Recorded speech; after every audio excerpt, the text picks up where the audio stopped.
Japan. An attempt at interpretation by Lafcadio Hearn. 1904. Contents. Chapter Page I. Difficulties, 1-2.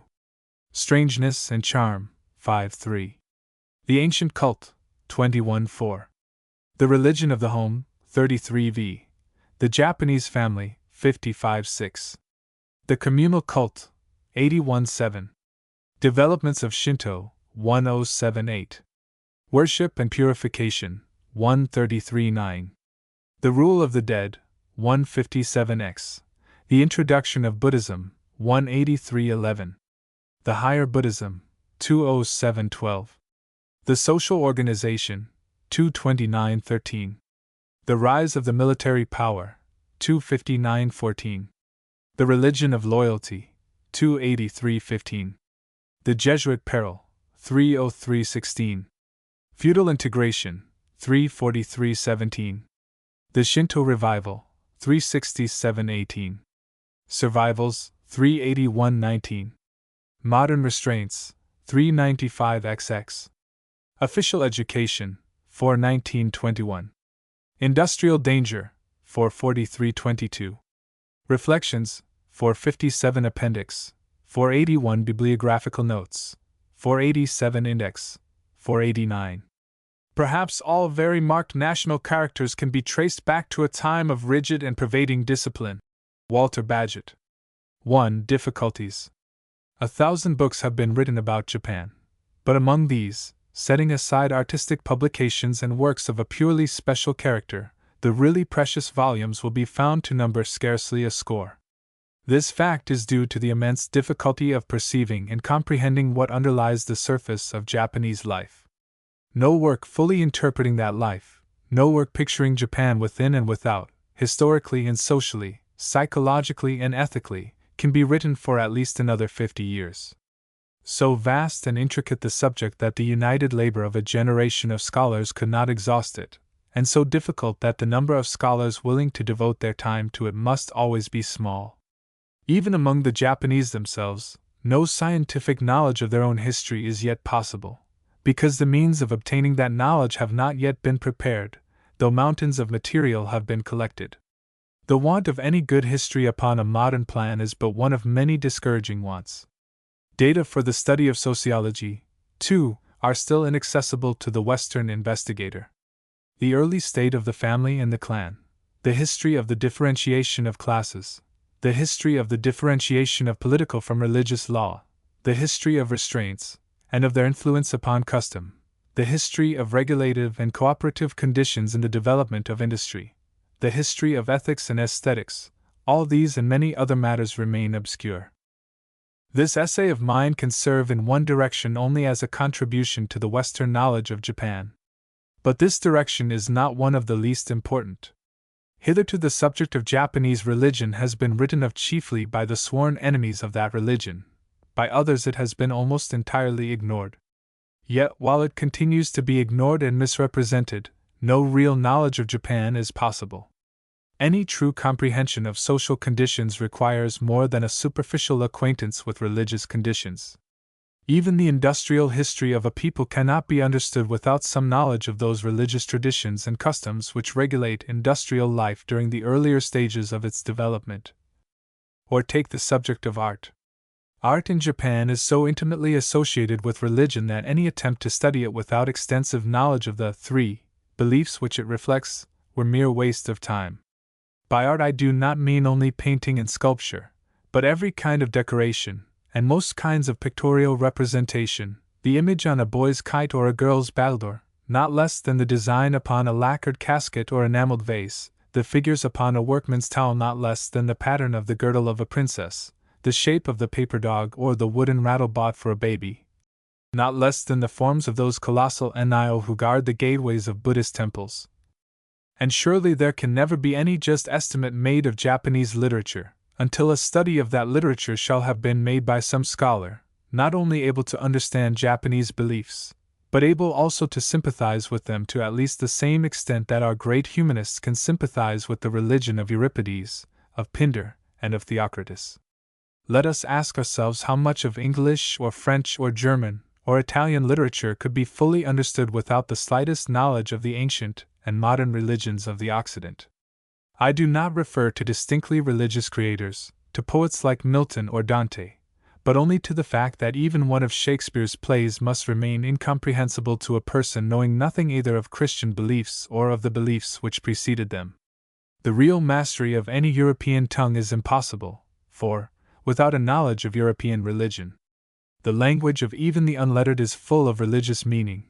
The proverbs and household phrases of the poor, the songs of the street, the speech of the workshop, all are infused with significations unimaginable by any one ignorant of the faith of the people. Nobody knows this better than a man who has passed many years in trying to teach English in Japan, to pupils whose faith is utterly unlike our own, and whose ethics have been shaped by a totally different social experience. 5. Strangeness and charm. The majority of the first impressions of Japan recorded by travelers are pleasurable impressions. Indeed, there must be something lacking, or something very harsh, in the nature to which Japan can make no emotional appeal. The appeal itself is the clue to a problem, and that problem is the character of a race and of its civilization.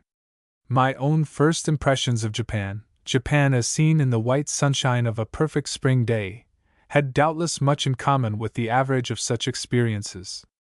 I remember especially the wonder and the delight of the vision. The wonder and the delight have never passed away. They are often revived for me even now, by some chance happening, after 14 years of sojourn. But the reason of these feelings was difficult to learn, or at least to guess, for I cannot yet claim to know much about Japan. Long ago the best and dearest Japanese friend I ever had said to me, a little before his death, "When you find, in 4 or 5 years more, that you cannot understand the Japanese at 6, then you will begin to know something about them."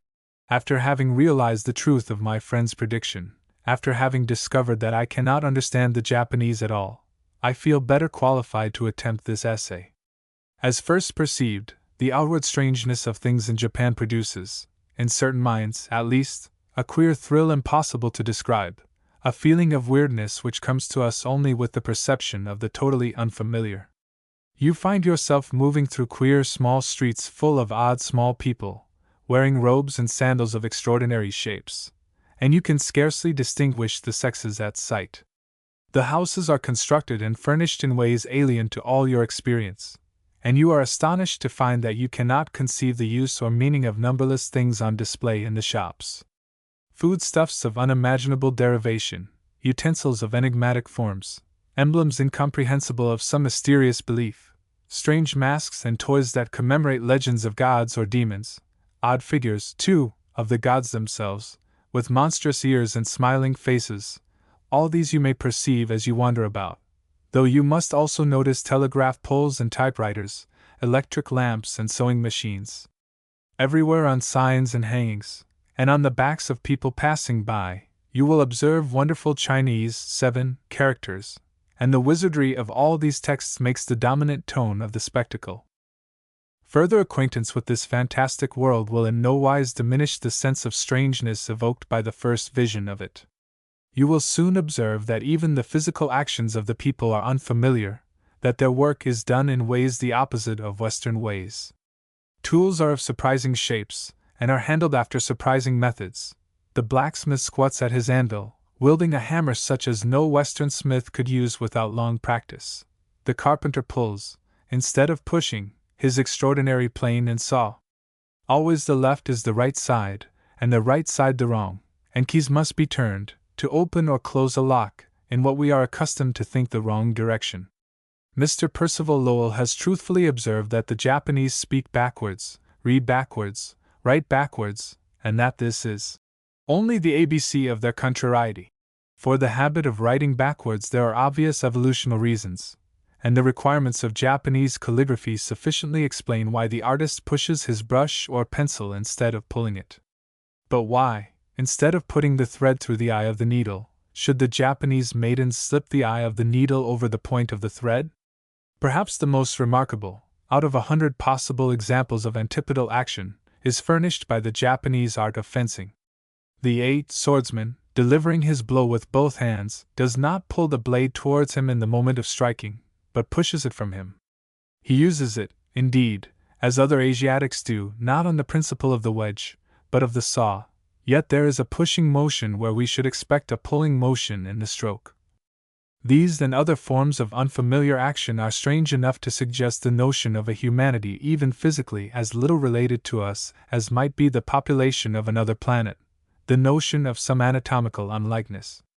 No such unlikeness, however, appears to exist, and all this oppositeness probably implies not so much the outcome of a human experience entirely independent of Aryan experience, as the outcome of an experience evolutionally younger than our own. Yet that experience has been one of no mean order. Its manifestations do not merely startle, they also delight. The delicate perfection of workmanship, the light strength and grace of objects, the power manifest to obtain the best results with the least material, the achieving of mechanical ends by the simplest possible means, the comprehension of irregularity as aesthetic value, the shapeliness and perfect taste of everything, the sense displayed of harmony in tints or colors. All this must convince you at once that our Occident has much to learn from this remote civilization, not only in matters of art and taste, but in matters likewise of 9. Economy and utility. It is no barbarian fancy that appeals to you in those amazing porcelains, those astonishing embroideries, those wonders of lacquer and ivory and bronze, which educate imagination in unfamiliar ways. No, these are the products of a civilization which became, within its own limits, so exquisite that none but an artist is capable of judging its manufactures, a civilization that can be termed imperfect only by those who would also term imperfect the Greek civilization of 3,000 years ago. But the underlying strangeness of this world, the psychological strangeness, is much more startling than the visible and superficial. You begin to suspect the range of it after having discovered that no adult Occidental can perfectly master the language. East and West, the fundamental parts of human nature, the emotional basis of it, are much the same. The mental difference between a Japanese and a European child is mainly potential. But with growth the difference rapidly develops and widens, till it becomes, in adult life, inexpressible. The whole of the Japanese mental superstructure evolves into forms having nothing in common with Western psychological development. The expression of thought becomes regulated, and the expression of emotion inhibited in ways that bewilder and astound. The ideas of this people are not our 10 ideas. Their sentiments are not our sentiments. Their ethical life represents for us regions of thought and emotion yet unexplored, or perhaps long forgotten. Any one of their ordinary phrases, translated into Western speech, makes hopeless nonsense, and the literal rendering into Japanese of the simplest English sentence would scarcely be comprehended by any Japanese who had never studied a European tongue. Could you learn all the words in a Japanese dictionary, your acquisition would not help you in the least to make yourself understood in speaking, unless you had learned also to think like a Japanese, that is to say, to think backwards, to think upside down and inside out, to think in directions totally foreign to Aryan habit. Experience in the acquisition of European languages can help you to learn Japanese about as much as it could help you to acquire the language spoken by the inhabitants of Mars. To be able to use the Japanese tongue as a Japanese uses it, one would need to be born again, and to have one's mind completely reconstructed, from the foundation upwards. It is possible that a person of European parentage, born in Japan, and accustomed from infancy to use the vernacular, might retain in after life that instinctive knowledge which could alone enable him to adapt his mental relations to the relations of any Japanese environment. There is actually an Englishman named Black, born in Japan, whose proficiency, 11, in the language is proved by the fact that he is able to earn a fair income as a professional storyteller, Hanashika. But this is an extraordinary case. As for the literary language, I need only observe that to make acquaintance with it requires very much more than a knowledge of several thousand Chinese characters. It is safe to say that no Occidental can undertake to render at sight any literary text laid before him. Indeed, the number of native scholars able to do so is very small, and although the learning displayed in this direction by various Europeans may justly compel our admiration, the work of none could have been given to the world without Japanese help. But as the outward strangeness of Japan proves to be full of beauty, so the inward strangeness appears to have its charm, an ethical charm reflected in the common life of the people. The attractive aspects of that life do not indeed imply, to the ordinary observer, a psychological differentiation measurable by scores of centuries. Only a scientific mind, like that of Mr. Percival Lowell, immediately perceives the problem presented. The less gifted stranger, if naturally sympathetic, is merely pleased and puzzled, and tries to explain, by his own experience of happy life on the other side of the world, the social conditions that charm him. Let us suppose that he has the good fortune of being able to, 12, live for 6 months or a year in some old-fashioned town of the interior. From the beginning of this sojourn he can scarcely fail to be impressed by the apparent kindliness and joyousness of the existence about him. In the relations of the people to each other, as well as in all their relations to himself, he will find a constant amenity, a tact, a good nature such as he will elsewhere have met with only in the friendship of exclusive circles. Everybody greets everybody with happy looks and pleasant words. Faces are always smiling. The commonest incidents of everyday life are transfigured by a courtesy at once so artless and so faultless that it appears to spring directly from the heart, without any teaching. Under all circumstances a certain outward cheerfulness never falls, no matter what troubles may come, storm or fire, flood or earthquake. The laughter of greeting voices, the bright smile and graceful bow, the kindly inquiry and the wish to please, continue to make existence beautiful. Religion brings no gloom into this sunshine. Before the Buddhas and the gods folk smile as they pray. The temple courts are playgrounds for the children, and within the enclosure of the great public shrines, which are places of festivity rather than of solemnity, dancing platforms are erected. Family existence would seem to be everywhere characterized by gentleness.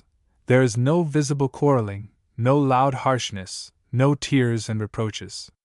Cruelty, even, 13, to animals, appears to be unknown. One sees farmers, coming to town, trudging patiently beside their horses or oxen, aiding their dumb companions to bear the burden, and using no whips or goads. Drivers or pullers of carts will turn out of their way, under the most provoking circumstances, rather than overrun a lazy dog or a stupid chicken. For no inconsiderable time one may live in the midst of appearances like these, and perceive nothing to spoil the pleasure of the experience. Of course, the conditions of which I speak are now passing away, but they are still to be found in the remoter districts. I have lived in districts where no case of theft had occurred for hundreds of years, where the newly built prisons of Meiji remained empty and useless, where the people left their doors unfastened by night as well as by day. These facts are familiar to every Japanese. In such a district, you might recognize that the kindness shown to you, as a stranger, is the consequence of official command. But how explain the goodness of the people to each other? When you discover no harshness, no rudeness, no dishonesty, no breaking of laws, and learn that this social condition has been the same for centuries, you are tempted to believe that you have entered into the domain of a morally superior humanity. All this soft urbanity, impeccable honesty, ingenuous kindliness of speech and act, you might naturally interpret, 14, as conduct directed by perfect goodness of heart. And the simplicity that delights you is no simplicity of barbarism. Here every one has been taught, every one knows how to write and speak beautifully, how to compose poetry, how to behave politely. There is everywhere cleanliness and good taste. Interiors are bright and pure. The daily use of the hot bath is universal. How refuse to be charmed by a civilization in which every relation appears to be governed by altruism, every action directed by duty, and every object shaped by art? You cannot help being delighted by such conditions, or feeling indignant at hearing them denounced as heathen. And according to the degree of altruism within yourself, these good folk will be able, without any apparent effort, to make you happy. The mere sensation of the milieu is a placid happiness. It is like the sensation of a dream in which people greet us exactly as we like to be greeted, and say to us all that we like to hear, and do for us all that we wish to have done, people moving soundlessly through spaces of perfect repose, all bathed in vapory light. Yes, for no little time these fairy folk can give you all the soft bliss of sleep. But sooner or later, if you dwell long with them, your contentment will prove to have much in common with the happiness of dreams. You will never forget the dream, never, but it will lift at last, like those vapors of spring which lend preternatural, 15, loveliness to a Japanese landscape in the forenoon of radiant days. Really, you are happy because you have entered bodily into fairyland, into a world that is not, and never could be your own. You have been transported out of your own century, over spaces enormous of perished time, into an era forgotten, into a vanished age, back to something ancient as Egypt or Nineveh. That is the secret of the strangeness and beauty of things, the secret of the thrill they give, the secret of the elfish charm of the people and their ways. Fortunate mortal! The tide of time has turned for you. But remember that here all is enchantment, that you have fallen under the spell of the dead, that the lights and the colors and the voices must fade away at last into emptiness and silence. Some of us, at least, have often wished that it were possible to live for a season in the beautiful vanished world of Greek culture. Inspired by our first acquaintance with the charm of Greek art and thought, this wish comes to us even before we are capable of imagining the true conditions of the antique civilization. If the wish could be realized, we should certainly find it impossible to accommodate ourselves to those conditions, not so much because of the difficulty of learning the environment, as because of the much greater difficulty of feeling just as people used to feel some 30 centuries, 16, ago. In spite of all that has been done for Greek studies since the Renaissance, we are still unable to understand many aspects of the old Greek life. No modern mind can really feel, for example, those sentiments and emotions to which the great tragedy of Oedipus made appeal.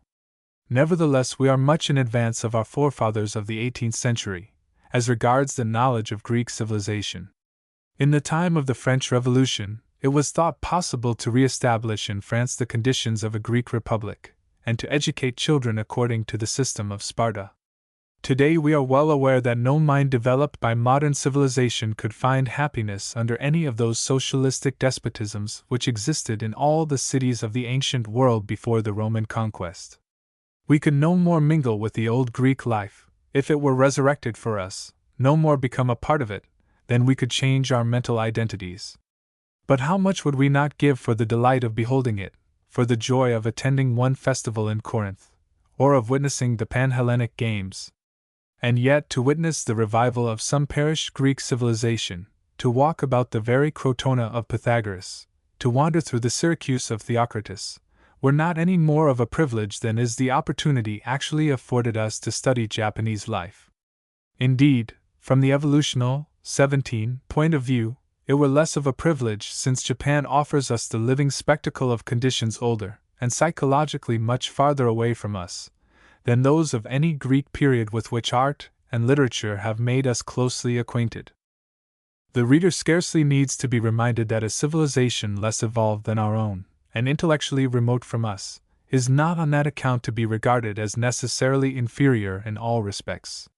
Hellenic civilization at its best represented an early stage of sociological evolution, yet the arts which it developed still furnish our supreme and unapproachable ideals of beauty. So, too, this much more archaic civilization of old Japan attained an average of aesthetic and moral culture well worthy of our wonder and praise. Only a shallow mind, a very shallow mind, will pronounce the best of that culture inferior.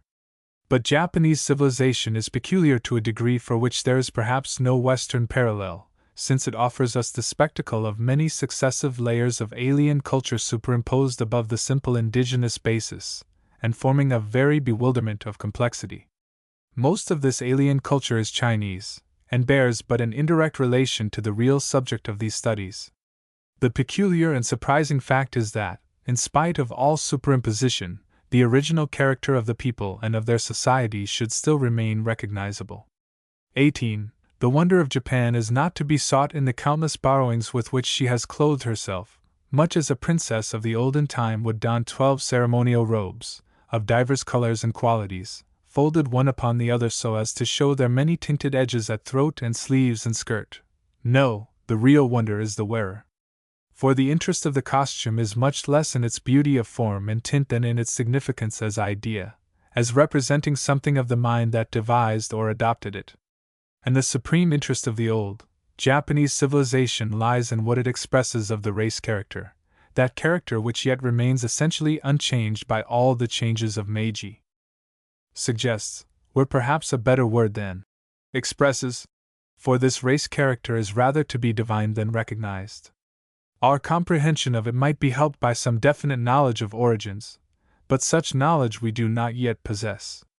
Ethnologists are agreed that the Japanese race has been formed by a mingling of peoples, and that the dominant element is Mongolian. But this dominant element is represented in two very different types, one slender and almost feminine of aspect, the other squat and powerful.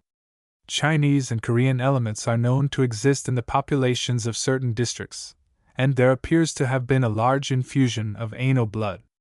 Whether there be, 19, any Malay or Polynesian element also has not been decided. Thus much only can be safely affirmed, that the race, like all good races, is a mixed one, and that the peoples who originally united to form it have been so blended together as to develop, under long social discipline, a tolerably uniform type of character. This character, though immediately recognizable in some of its aspects, presents us with many enigmas that are very difficult to explain. Nevertheless, to understand it better has become a matter of importance. Japan has entered into the world's competitive struggle, and the worth of any people in that struggle depends upon character quite as much as upon force. We can learn something about Japanese character if we are able to ascertain the nature of the conditions which shaped it, the great general facts of the moral experience of the race. And these facts we should find expressed or suggested in the history of the national beliefs, and in the history of those social institutions derived from and developed by religion. 21. The ancient cult. The real religion of Japan, the religion still professed in one form or other, by the entire nation, is that cult which has been the foundation of all civilized religion, and of all civilized society, ancestor worship. In the course of thousands of years this original cult has undergone modifications, and has assumed various shapes, but everywhere in Japan its fundamental character remains unchanged. Without including the different Buddhist forms of ancestor worship, we find three distinct rites of purely Japanese origin, subsequently modified to some degree by Chinese influence and ceremonial. These Japanese forms of the cult are all classed together under the name of Shinto, which signifies the way of the gods. It is not an ancient term, and it was first adopted only to distinguish the native religion, or way, from the foreign religion of Buddhism called Bitsudo, or the way of the Buddha. The three forms of the Shinto worship of ancestors are the domestic cult, the communal cult, and the state cult, or, in other words, the worship of family ancestors, the worship of clan or tribal ancestors, 22, and the worship of imperial ancestors. The first is the religion of the home, the second is the religion of the local divinity, or tutelar god, the third is the national religion. There are various other forms of Shinto worship, but they need not be considered for the present. Of the three forms of ancestor worship above mentioned, the family cult is the first in evolutional order, the others being later developments. But in speaking of the family cult as the oldest, I do not mean the home religion as it exists today, either do I mean by family anything corresponding to the term household. The Japanese family in early times meant very much more than household. It might include 100 or 1,000 households. It was something like the Greek genos, or the Roman gens, the patriarchal family in the largest sense of the term. In prehistoric Japan, the domestic cult of the house ancestor probably did not exist. The family rites would appear to have been performed only at the burial place.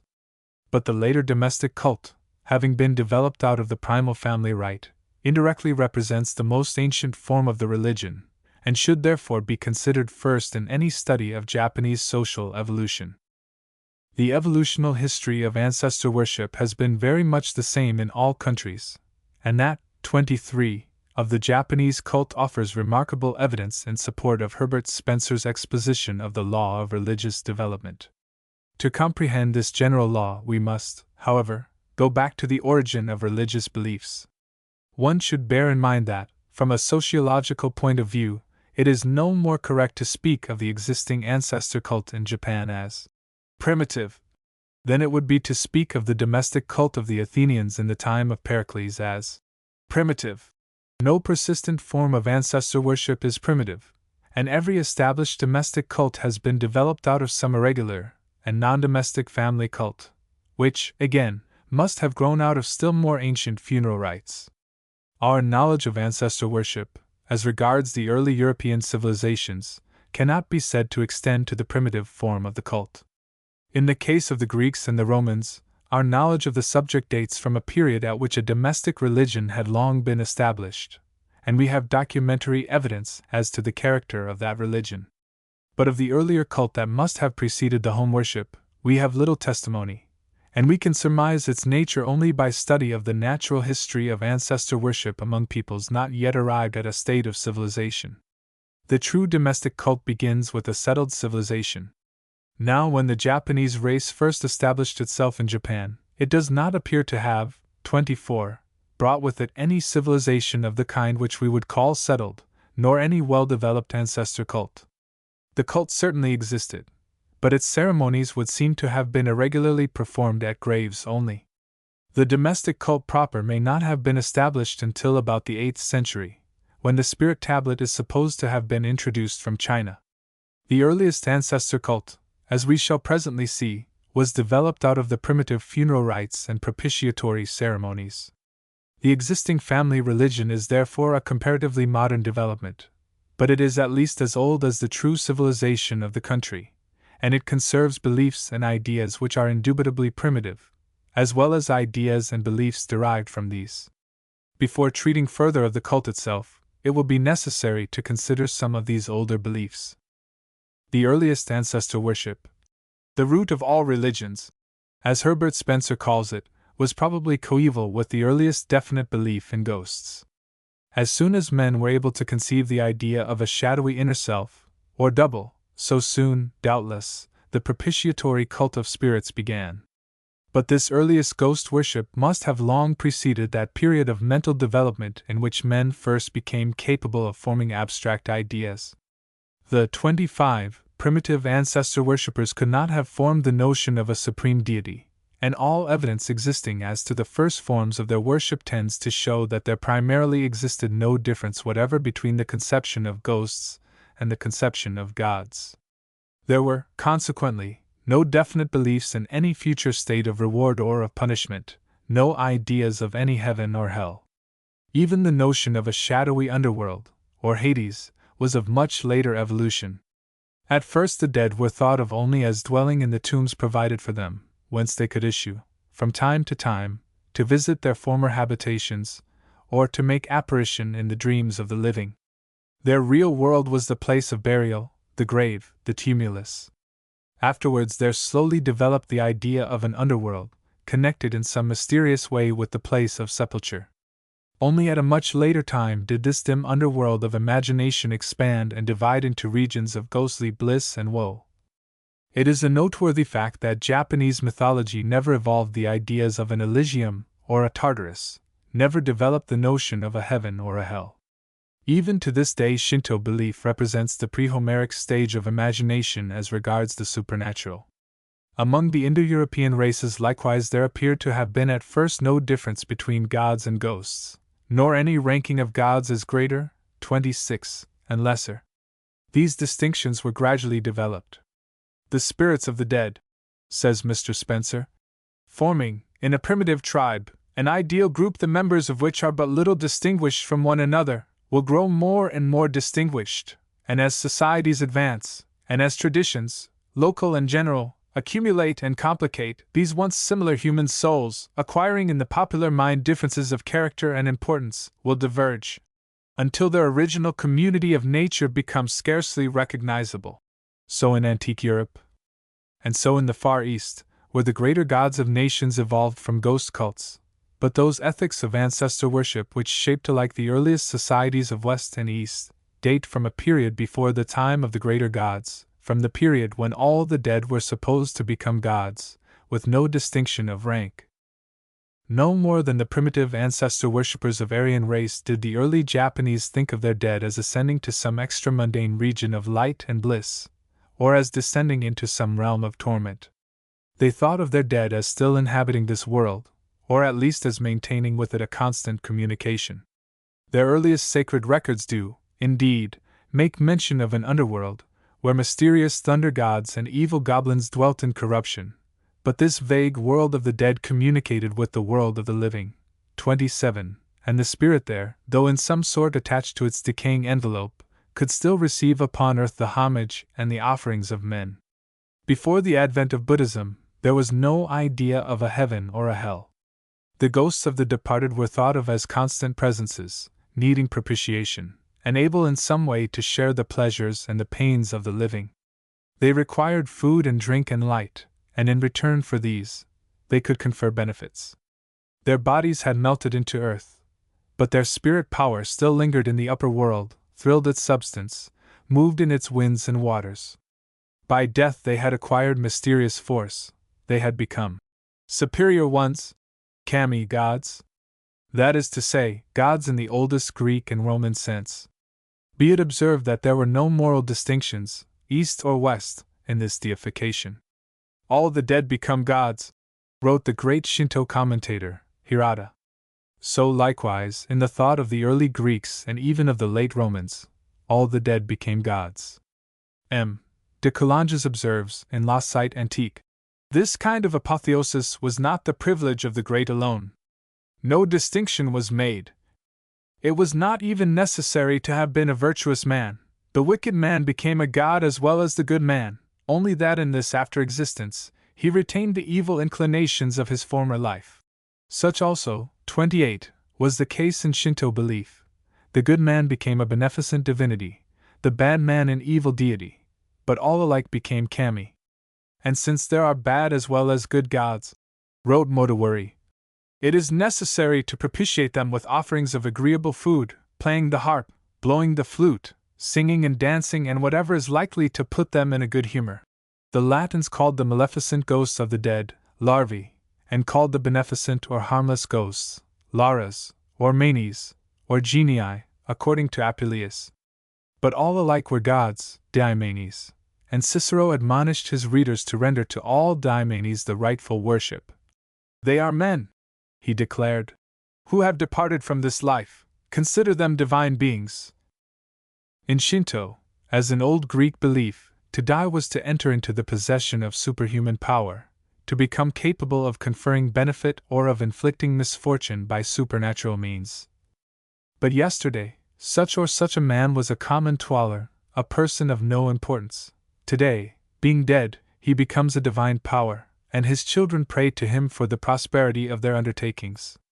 Thus also we find the personages of Greek tragedy, such as Alcestis, suddenly transformed into divinities by death, and addressed in the language of worship or prayer. But in despite of their supernatural, 29 power, the dead are still dependent upon the living for happiness. Though viewless, save in dreams, they need earthly nourishment and homage, food and drink, and the reverence of their descendants. Each ghost must rely for such comfort upon its living kindred. Only through the devotion of that kindred can it ever find repose. Each ghost must have shelter, a fitting tomb, each must have offerings. While honorably sheltered and properly nourished, the spirit is pleased, and will aid in maintaining the good fortune of its propitiators. But if refused the sepulchral home, the funeral rites, the offerings of food and fire and drink, the spirit will suffer from hunger and cold and thirst, and becoming angered, will act malevolently and contrive misfortune for those by whom it has been neglected. Such were the ideas of the old Greeks regarding the dead, and such were the ideas of the old Japanese.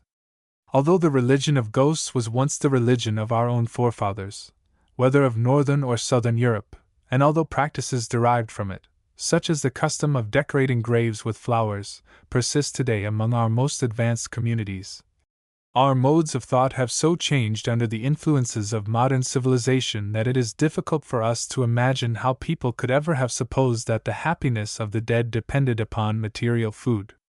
But at 30 it is probable that the real belief in ancient European societies was much like the belief as it exists in modern Japan. The dead are not supposed to consume the substance of the food, but only to absorb the invisible essence of it. In the early period of ancestor worship, the food offerings were large. Later on, they were made smaller and smaller as the idea grew up that the spirits required but little sustenance of even the most vapory kind. But, however small the offerings, it was essential that they should be made regularly. Upon these shadowy repasts depended the well-being of the dead, and upon the well-being of the dead depended the fortunes of the living. Neither could dispense with the help of the other. The visible and the invisible worlds were forever united by bonds innumerable of mutual necessity, and no single relation of that union could be broken without the direst consequences. The history of all religious sacrifices can be traced back to this ancient custom of offerings made to ghosts, and the whole Indo-Aryan race had at one time no other religion than this religion of spirits. In fact, every advanced human society has, at some period of its history, passed through the stage of ancestor worship, but it is to the Far East that we must look today in order to find the cult coexisting with an elaborate civilization. Now the Japanese ancestor cult, though representing the beliefs of a 31 non-Aryan people, and offering in the history of its development various interesting peculiarities, still embodies much that is characteristic of ancestor worship in general. There survive in it especially these three beliefs, which underlie all forms of persistent ancestor worship in all climes and countries. The dead remain in this world, haunting their tombs, and also their former homes, and sharing invisibly in the life of their living descendants. 2. All the dead become gods, in the sense of acquiring supernatural power, but they retain the characters which distinguished them during life. 3. The happiness of the dead depends upon the respectful service rendered them by the living, and the happiness of the living depends upon the fulfillment of pious duty to the dead. To these very early beliefs may be added the following, probably of later development, which at one time must have exercised immense influence. 4. Every event in the world, good or evil, fair seasons or plentiful harvests, flood and famine, tempest and tidal wave and earthquake, is the work of the dead. All human actions, good or bad, are controlled by the dead. The first three beliefs survive from the dawn of civilization, or before it, from the time in which, 32, the dead were the only gods, without distinctions of power. The latter two would seem rather of the period in which a true mythology, an enormous polytheism, had been developed out of the primitive ghost worship. There is nothing simple in these beliefs. They are awful, tremendous beliefs, and before Buddhism helped to dissipate them, their pressure upon the mind of a people dwelling in a land of cataclysms must have been like an endless weight of nightmare. But the elder beliefs, in softened form, are yet a fundamental part of the existing cult. Though Japanese ancestor worship has undergone many modifications in the past 2,000 years, these modifications have not transformed its essential character in relation to conduct, and the whole framework of society rests upon it, as on a moral foundation. The history of Japan is really the history of her religion. No single fact in this connection is more significant than the fact that the ancient Japanese term for government, Matsuri-goto, signifies liberally matters of worship. Later on we shall find that not only government, but almost everything in Japanese society, derives directly or indirectly from this ancestor cult, and that in all matters the dead, rather than the living, have been the rulers of the nation and the shapers of its destinies. 33. The religion of the home. 3 stages of ancestor worship are to be distinguished in the general course of religious and social evolution, and each of these finds illustration in the history of Japanese society. The first stage is that which exists before the establishment of a settled civilization, when there is yet no national ruler, and when the unit of society is the great patriarchal family, with its elders or war chiefs for lords. Under these conditions, the spirits of the family ancestors only are worshipped, each family propitiating its own dead, and recognizing no other form of worship. As the patriarchal families, later on, become grouped into tribal clans, there grows up the custom of tribal sacrifice to the spirits of the clan rulers, this cult being superadded to the family cult, and marking the second stage of ancestor worship. Finally, with the union of all the clans or tribes under one supreme head, there is developed the custom of propitiating the spirits of national rulers. This third form of the cult becomes the obligatory religion, 34, of the country, but it does not replace either of the preceding cults. The three continue to exist together. Though, in the present state of our knowledge, the evolution in Japan of these 3 stages of ancestor worship is but faintly traceable, we can divine tolerably well, from various records, how the permanent forms of the cult were first developed out of the earlier funeral rites. Between the ancient Japanese funeral customs and those of antique Europe, there was a vast difference, a difference indicating, as regards Japan, a far more primitive social condition. In Greece and in Italy it was an early custom to bury the family dead within the limits of the family estate, and the Greek and Roman laws of property grew out of this practice. Sometimes the dead were buried close to the house. The author of Lost Site Antique cites, among other ancient texts bearing upon the subject, an interesting invocation from the Tragedy of Helen, by Euripides. All hail! My father's tomb! I buried thee, Proteus, at the place where men pass out, that I might often greet thee, and so, even as I go out and in, I, thy son Theoclymenus, call upon thee, father! But in ancient Japan, men fled from the neighborhood of death. It was long the custom to abandon, either temporarily or permanently, the house in which a death occurred. 35, and we can scarcely suppose that, at any time, it was thought desirable to bury the dead close to the habitation of the surviving members of the household. Some Japanese authorities declare that in the very earliest ages there was no burial, and that corpses were merely conveyed to desolate places, and there abandoned to wild creatures. Be this as it may, we have documentary evidence, of an unmistakable sort, concerning the early funeral rites as they existed when the custom of burying had become established, rites weird and strange, and having nothing in common with the practices of settled civilization. There is reason to believe that the family dwelling was at first permanently, not temporarily, abandoned to the dead, and in view of the fact that the dwelling was a wooden hut of very simple structure, there is nothing improbable in the supposition. At all events, the corpse was left for a certain period, called the period of mourning, either in the abandoned house where the death occurred, or in a shelter especially built for the purpose, and during the mourning period, offerings of food and drink were set before the dead, and ceremonies performed without the house. One of these ceremonies consisted in the recital of poems in praise of the dead, which poems were called shinobigoto. There was music also of flutes and drums, and dancing, and at night a fire was kept burning before the house. After all this had been, 36, done for the fixed period of mourning, 8 days, according to some authorities, 14 according to others, the corpse was interred. It is probable that the deserted house may thereafter have become an ancestral temple, or ghost house, prototype of the Shinto Miya. At an early time, though when we do not know, it certainly became the custom to erect a moya, or mourning house, in the event of a death, and the rites were performed at the mourning house prior to the interment. The manner of burial was very simple. There were yet no tombs in the literal meaning of the term, and no tombstones. Only a mound was thrown up over the grave, and the size of the mound varied according to the rank of the dead. The custom of deserting the house in which a death took place would accord with the theory of a nomadic ancestry for the Japanese people. It was a practice totally incompatible with a settled civilization like that of the early Greeks and Romans, whose customs in regard to burial presupposed small landholdings and permanent occupation.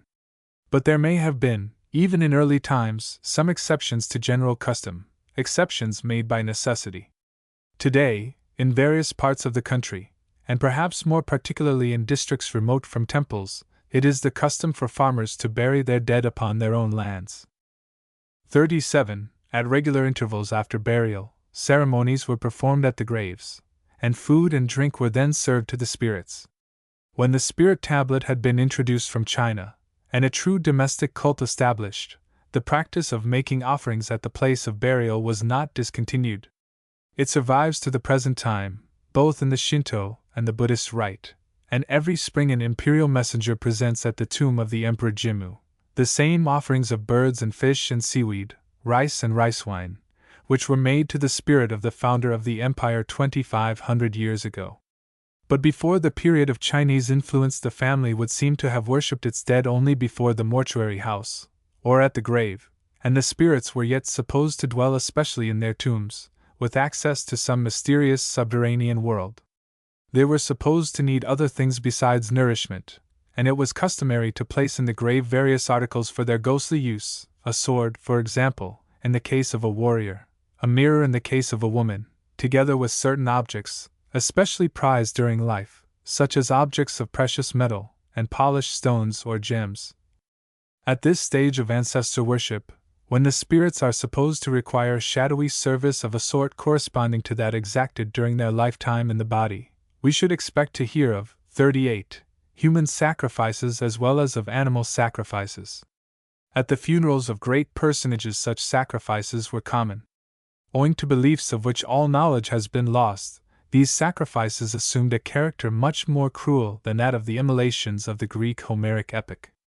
The human victims were buried up to the neck in a circle about the grave, and thus left to perish under the beaks of birds and the teeth of wild beasts. How the horses and other animals were sacrificed does not clearly appear. The term applied to this form of immolation, hidogaki, or human hedge, implies a considerable number of victims in each case. This custom was abolished by the Emperor Suinin about 1900 years ago, and the Nihongi declares that it was then an ancient custom. Being grieved by the crying of the victims interred in the funeral mound erected over the grave of his brother, Yamato Hiko no Mikoto, the emperor is recorded to have said, "It is a very painful thing to force those whom one has loved in life to follow one in death. Though it be an ancient custom, why follow it if it is bad? From this time forward take counsel to put a stop to the following of the dead." Nomi Nosukun, a court noble, now apotheosized as the patron of wrestlers, then suggested the substitution of earthen images of men and horses for the living victims, and his suggestion was approved. The hidogaki was thus abolished, but compulsory as well as voluntary following of the 39 dead certainly continued for many hundred years after, since we find the Emperor Kotoku issuing an edict on the subject in the year 646 AD. When a man dies, there have been cases of people sacrificing themselves by strangulation, or of strangling others by way of sacrifice, or of compelling the dead man's horse to be sacrificed, or of burying valuables in the grave in honor of the dead, or of cutting off the hair and stabbing the thighs and, in that condition, pronouncing a eulogy on the dead. Let all such old customs be entirely discontinued. Nihongi, Aston's translation. As regarded compulsory sacrifice and popular custom, this edict may have had the immediate effect desired, but voluntary human sacrifices were not definitively suppressed. With the rise of the military power there gradually came into existence another custom of junsure, or following one's lord in death, suicide by the sword. It is said to have begun about 1333, when the last of the Hojo regents, Takatoki, performed suicide, and a number of his retainers took their own lives by harakiri, in order to follow their master. It may be doubted whether this incident really established the practice. But by the 16th century junsure had certainly become an honored custom among the samurai. Loyal retainers esteemed it a duty to kill themselves after the death of their lord, in order to attend upon him during his ghostly journey. 1,000 years, 40, of Buddhist teaching had not therefore sufficed to eradicate all primitive notions of sacrificial duty. The practice continued into the time of the Tokugawa shogunate, when Ieyasu made laws to check it. These laws were rigidly applied, the entire family of the suicide being held responsible for a case of junsure, yet the custom cannot be said to have become extinct until considerably after the beginning of the era of Meiji. Even during my own time there have been survivals, some of a very touching kind, suicides performed in hope of being able to serve or aid the spirit of master or husband or parent in the invisible world. Perhaps the strangest case was that of a boy 14 years old, who killed himself in order to wait upon the spirit of a child, his master's little son. The peculiar character of the early human sacrifices at graves, the character of the funeral rites, the abandonment of the house in which death had occurred. All prove that the early ancestor worship was of a decidedly primitive kind. This is suggested also by the peculiar Shinto horror of death as pollution, even at this day to attend a funeral, unless the funeral be conducted after the Shinto rite, is religious defilement. The ancient legend of Izunagi's descent to the netherworld, in search of his lost spouse, illustrates the terrible beliefs that once existed as to goblin powers presiding over decay.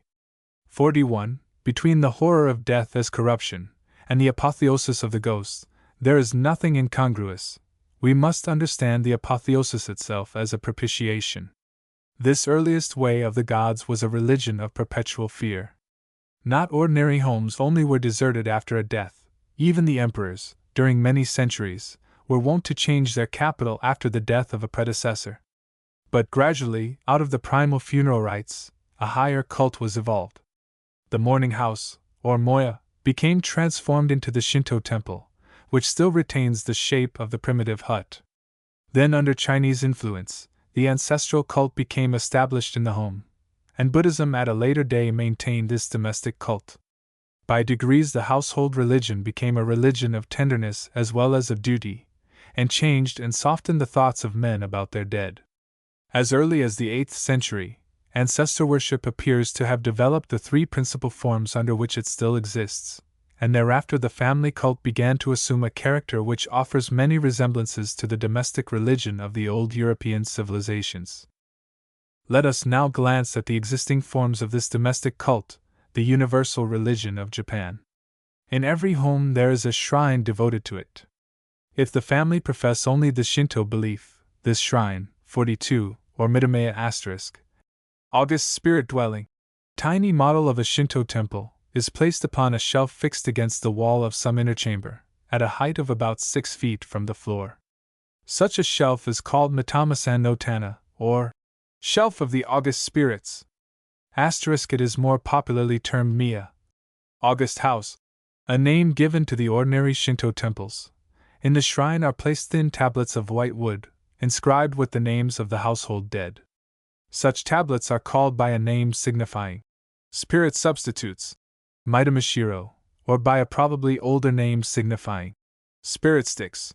If the family worships its ancestors according to the Buddhist rite, the mortuary tablets are placed in the Buddhist household shrine, or butsudan, which usually occupies the upper shelf of an alcove in one of the inner apartments. Buddhist mortuary tablets, with some exceptions, are called dahai, a term signifying soul commemoration. They are lacquered and gilded, usually having a carved lotus flower as pedestal, and they do not, as a rule, bear the real, but only the religious and posthumous name of the dead. Now it is important to observe that, in either cult, the mortuary tablet actually suggests a miniature tombstone, which is a fact of some evolutional interest, though the evolution itself should be Chinese rather than Japanese. The plain gravestones in Shinto cemeteries resemble in form the simple, 43, wooden ghost sticks, or spirit sticks, while the Buddhist monuments in the old-fashioned Buddhist graveyards are shaped like the ihai, of which the form is slightly varied to indicate sex and age, which is also the case with the tombstone. The number of mortuary tablets in a household shrine does not generally exceed 5 or 6, only grandparents and parents, and the recently dead being thus represented. But the name of remoter ancestors are inscribed upon scrolls, which are kept in the butsudan, or the midamaya. Whatever be the family rite, prayers are repeated and offerings are placed before the ancestral tablets every day. The nature of the offerings and the character of the prayers depend upon the religion of the household, but the essential duties of the cult are everywhere the same. These duties are not to be neglected under any circumstances. Their performance in these times is usually entrusted to the elders, or to the women of the household. Not, however, upon any public occasion, such as a gathering of relatives at the home for a religious anniversary. At such times the rites are performed by the head of the household. Speaking of the ancient custom, once prevalent in every Japanese household, and still observed in Shinto homes, of making offerings to the deities of the cooking range and of food, Sir Ernest Sato observes. The rites in honor of these gods were at first performed by the head of the household, but in after times the duty came to he delegated to the women of the family. Ancient Japanese rituals. We may infer that in regard to the ancestral rites likewise, the same transfer of duties occurred at an early time, for obvious reasons of convenience. When the duty devolves upon the elders of the family, grandfather and grandmother, it is usually the grandmother who attends to the offerings. In the Greek and Roman household, the performance of the domestic rites appears to have been obligatory upon the head of the household, but we know that the women took part in them. 44. There is no long ceremony, no imperative rule about prayers, nothing solemn. The food offerings are selected out of the family cooking. The murmured or whispered invocations are short and few. But trifling as the rites may seem, their performance must never be overlooked. Not to make the offerings is a possibility undreamed of. So long as the family exists, they must be made. To describe the details of the domestic rite would require much space, not because they are complicated in themselves, but because they are of a sort unfamiliar to Western experience, and vary according to the sect of the family. But to consider the details will not be necessary. The important matter is to consider the religion and its beliefs in relation to conduct and character. It should be recognized that no religion is more sincere, no faith more touching than this domestic worship, which regards the dead as continuing to form a part of the household life, and needing still the affection and the respect of their children and kindred. Originating in those dim ages when fear was stronger than love, when the wish to please the ghosts of the departed must have been chiefly inspired by dread of their anger, the cult at last developed into a religion of affection, and this it yet remains. The belief that the dead, 45, need affection, that to neglect them is a cruelty, that their happiness depends upon duty, is a belief that has almost cast out the primitive fear of their displeasure. They are not thought of as dead, they are believed to remain among those who loved them. Unseen they guard the home, and watch over the welfare of its inmates. They hover nightly in the glow of the shrine lamp, and the stirring of its flame is the motion of them. They dwell mostly within their lettered tablets. Sometimes they can animate a tablet, change it into the substance of a human body, and return in that body to active life, in order to succor and console. From their shrine they observe and hear what happens in the house. They share the family joys and sorrows. They delight in the voices and the warmth of the life about them. They want affection, but the morning and the evening greetings of the family are enough to make them happy. They require nourishment, but the vapor of food contents them. They are exacting only as regards the daily fulfillment of duty. They were the givers of life, the givers of wealth, the makers and teachers of the present. They represent the past of the race, and all its sacrifices, whatever the living possesses from them. Yet how little do they require in return? Scarcely more than to be thanked, as the founders and guardians of the home, in simple words like these. For aid received, by day and by night, accept, August 1's, our reverential gratitude. 46. To forget or neglect them, to treat them with rude indifference, is the proof of an evil heart. To cause them shame by ill conduct, to disgrace their name by bad actions, is the supreme crime. They represent the moral experience of the race. Whosoever denies that experience denies them also, and falls to the level of the beast, or below it. They represent the unwritten law, the traditions of the commune, the duties of all to all. Whosoever offends against these, sins against the dead. And finally, they represent the mystery of the invisible. To Shinto belief, at least, they are gods. It is to be remembered, of course, that the Japanese word for gods, kami, does not imply, any more than did the old Latin term, daimanes, ideas like those which have become associated with the modern notion of divinity. The Japanese term might be more closely rendered by some such expression as the superiors, the higher ones, and it was formerly applied to living rulers as well as to deities and ghosts.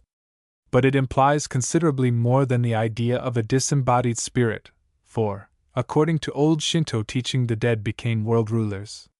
They were the cause of all natural events, of winds, rains, and tides, of buddings and ripenings, of growth and decay, of everything desirable or dreadful. They formed a kind of subtler element, an ancestral ether, universally extending and 47, unceasingly operating. Their powers, when united for any purpose, were resistless, and in time of national peril they were invoked en masse for aid against the foe. Thus, to the eyes of faith, behind each family ghost there extended the measureless shadowy power of countless kami, and the sense of duty to the ancestor was deepened by dim awe of the forces controlling the world, the whole invisible vast. To primitive Shinto conception the universe was filled with ghosts. To later Shinto conception the ghostly condition was not limited by place or time, even in the case of individual spirits. Although, wrote Hirata, the home of the spirits is in the spirit house, they are equally present wherever they are worshipped, being gods, and therefore ubiquitous. The Buddhist dead are not called gods, but Buddhas Hotok, which term, of course, expresses a pious hope rather than a faith. The belief is that they are only on their way to some higher state of existence, and they should not be invoked or worshipped after the manner of the Shinto gods. Prayers should be said for them, not, as a rule, to them, Certain Buddhist rituals prove exceptions to this teaching, but the vast majority of Japanese Buddhists are also followers of Shinto, and the two faiths, though seemingly incongruous, have long been reconciled in the popular mind. The Buddhist doctrine has, 48, therefore modified the ideas attaching to the cult much less deeply than might be supposed. In all patriarchal societies with a settled civilization, there is evolved, out of the worship of ancestors, a religion of filial piety. Filial piety still remains the supreme virtue among civilized peoples possessing an ancestor cult. By filial piety must not be understood, however, what is commonly signified by the English term, the devotion of children to parents. We must understand the word piety, rather in its classic meaning, as the pietas of the early Romans, that is to say, as the religious sense of household duty.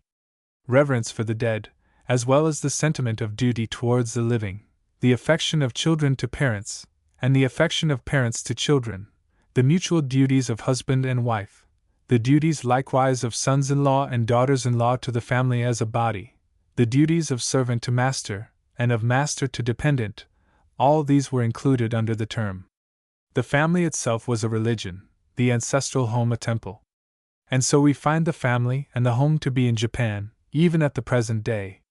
Filial piety in Japan does not mean only the duty of children to parents and grandparents, it means still more, the cult of the ancestors, reverential service to the dead, the gratitude of the present to the past, and the conduct of the individual in relation, 49, to the entire household. Hirata therefore declared that all virtues derived from the worship of ancestors, and his words, as translated by Sir Ernest Sado, deserve particular attention. It is the duty of a subject to be diligent in worshipping his ancestors, whose minister he should consider himself to be. The custom of adoption arose from the natural desire of having someone to perform sacrifices, and this desire ought not to be rendered of no avail by neglect. Devotion to the memory of ancestors is the mainspring of all virtues. No one who discharges his duty to them will ever be disrespectful to the gods or to his living parents. Such a man also will be faithful to his prince, loyal to his friends, and kind and gentle to his wife and children. For the essence of this devotion is indeed filial piety. From the sociologist's point of view, Hirata is right. It is unquestionably true that the whole system of Far Eastern ethics derives from the religion of the household. By aid of that cult have been evolved all ideas of duty to the living as well as to the dead, the sentiment of reverence, the sentiment of loyalty, the spirit of self-sacrifice, and the spirit of patriotism. What filial piety signifies as a religious force can best be imagined from the fact that you can buy life in the East, that it has its price in the market. This religion is the religion of China, and of countries adjacent, and life is for sale in China. It was the filial piety of China that rendered, 50, possible the completion of the Panama Railroad, where to strike the soil was to liberate death, where the land devoured laborers by the thousand, until white and black labor could no more be procured in quantity sufficient for the work. But labor could be obtained from China, any amount of labor, at the cost of life, and the cost was paid, and multitudes of men came from the East to toil and die, in order that the price of their lives might be sent to their families. I have no doubt that, were the sacrifice imperatively demanded, life could be as readily bought in Japan, though not, perhaps, so cheaply. Where this religion prevails, the individual is ready to give his life, in a majority of cases, for the family, the home, the ancestors. And the filial piety impelling such sacrifice becomes, by extension, the loyalty that will sacrifice even the family itself for the sake of the Lord, or, by yet further extension, the loyalty that prays, like Kusunoki Masashige, for 7 successive lives to lay down on behalf of the sovereign. Out of filial piety indeed has been developed the whole moral power that protects the state, the power also that has seldom failed to impose the rightful restraints upon official despotism whenever that despotism grew dangerous to the common weal. Probably the filial piety that centered about the domestic altars of the ancient West differed in little, 51, from that which yet rules the most eastern East. But we miss in Japan the Aryan hearth, the family altar with its perpetual fire. The Japanese home religion represents, apparently, a much earlier stage of the cult than that which existed within historic time among the Greeks and Romans. The homestead in old Japan was not a stable institution like the Greek or the Roman home. The custom of burying the family dead upon the family estate never became general. The dwelling itself never assumed a substantial and lasting character. It could not be literally said of the Japanese warrior, as of the Roman, that he fought pro aris et focis. There was neither altar nor sacred fire. The place of these was taken by the spirit shelf or shrine, with its tiny lamp, kindled afresh each evening, and in early times, there were no Japanese images of divinities. For Laras and Penates there were only the mortuary tablets of the ancestors, and certain little tablets bearing names of other gods, tutelar gods. The presence of these frail wooden objects still makes the home, and they may be, of course, transported anywhere. To apprehend the full meaning of ancestor worship as a family religion, a living faith, is now difficult for the Western mind. We are able to imagine only in the vaguest way how our Aryan forefathers felt and thought about their dead. But in the 52 living beliefs of Japan we find much to suggest the nature of the old Greek piety. Each member of the family supposes himself, or herself, under perpetual ghostly surveillance. Spirit eyes are watching every act, spirit ears are listening to every word. Thoughts, too, not less than deeds, are visible to the gaze of the dead. The heart must be pure, the mind must be under control, within the presence of the spirits. Probably the influence of such beliefs, uninterruptedly exerted upon conduct during thousands of years, did much to form the charming side of Japanese character. Yet there is nothing stern or solemn in this home religion today, nothing of that rigid and unvarying discipline supposed by Fustel de Coulanges to have especially characterized the Roman cult.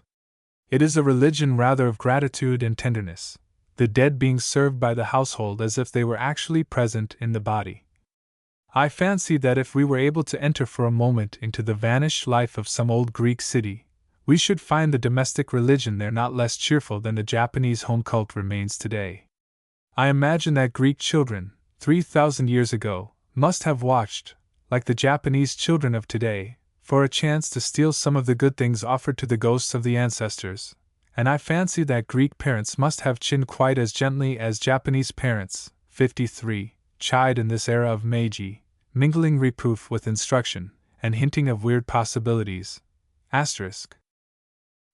Food presented to the dead may afterwards be eaten by the elders of the household, or given to pilgrims, but it is said that if children eat of it, they will grow with feeble memories, and incapable of becoming scholars.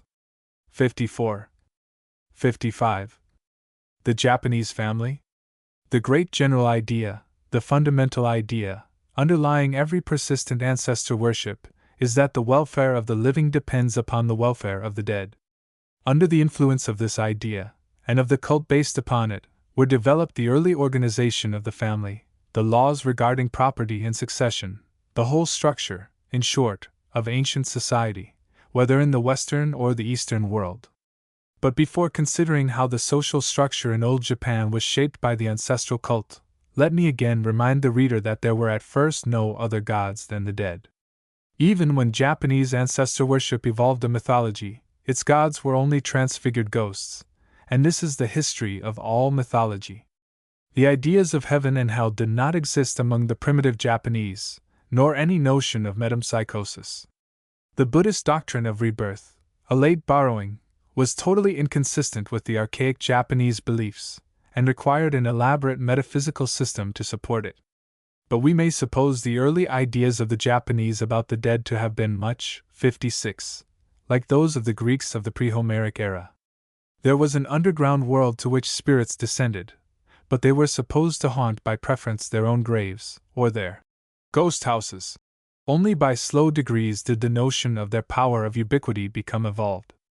But even then they were thought to be particularly attached to their tombs, shrines, and homesteads. Hirata wrote, in the early part of the 19th century, "The spirits of the dead continue to exist in the unseen world which is everywhere about us, and they all become gods of varying character and degrees of influence. Some reside in temples built in their honor, others hover near their tombs, and they continue to render service to their prince, parents, wives, and children, as when in the body."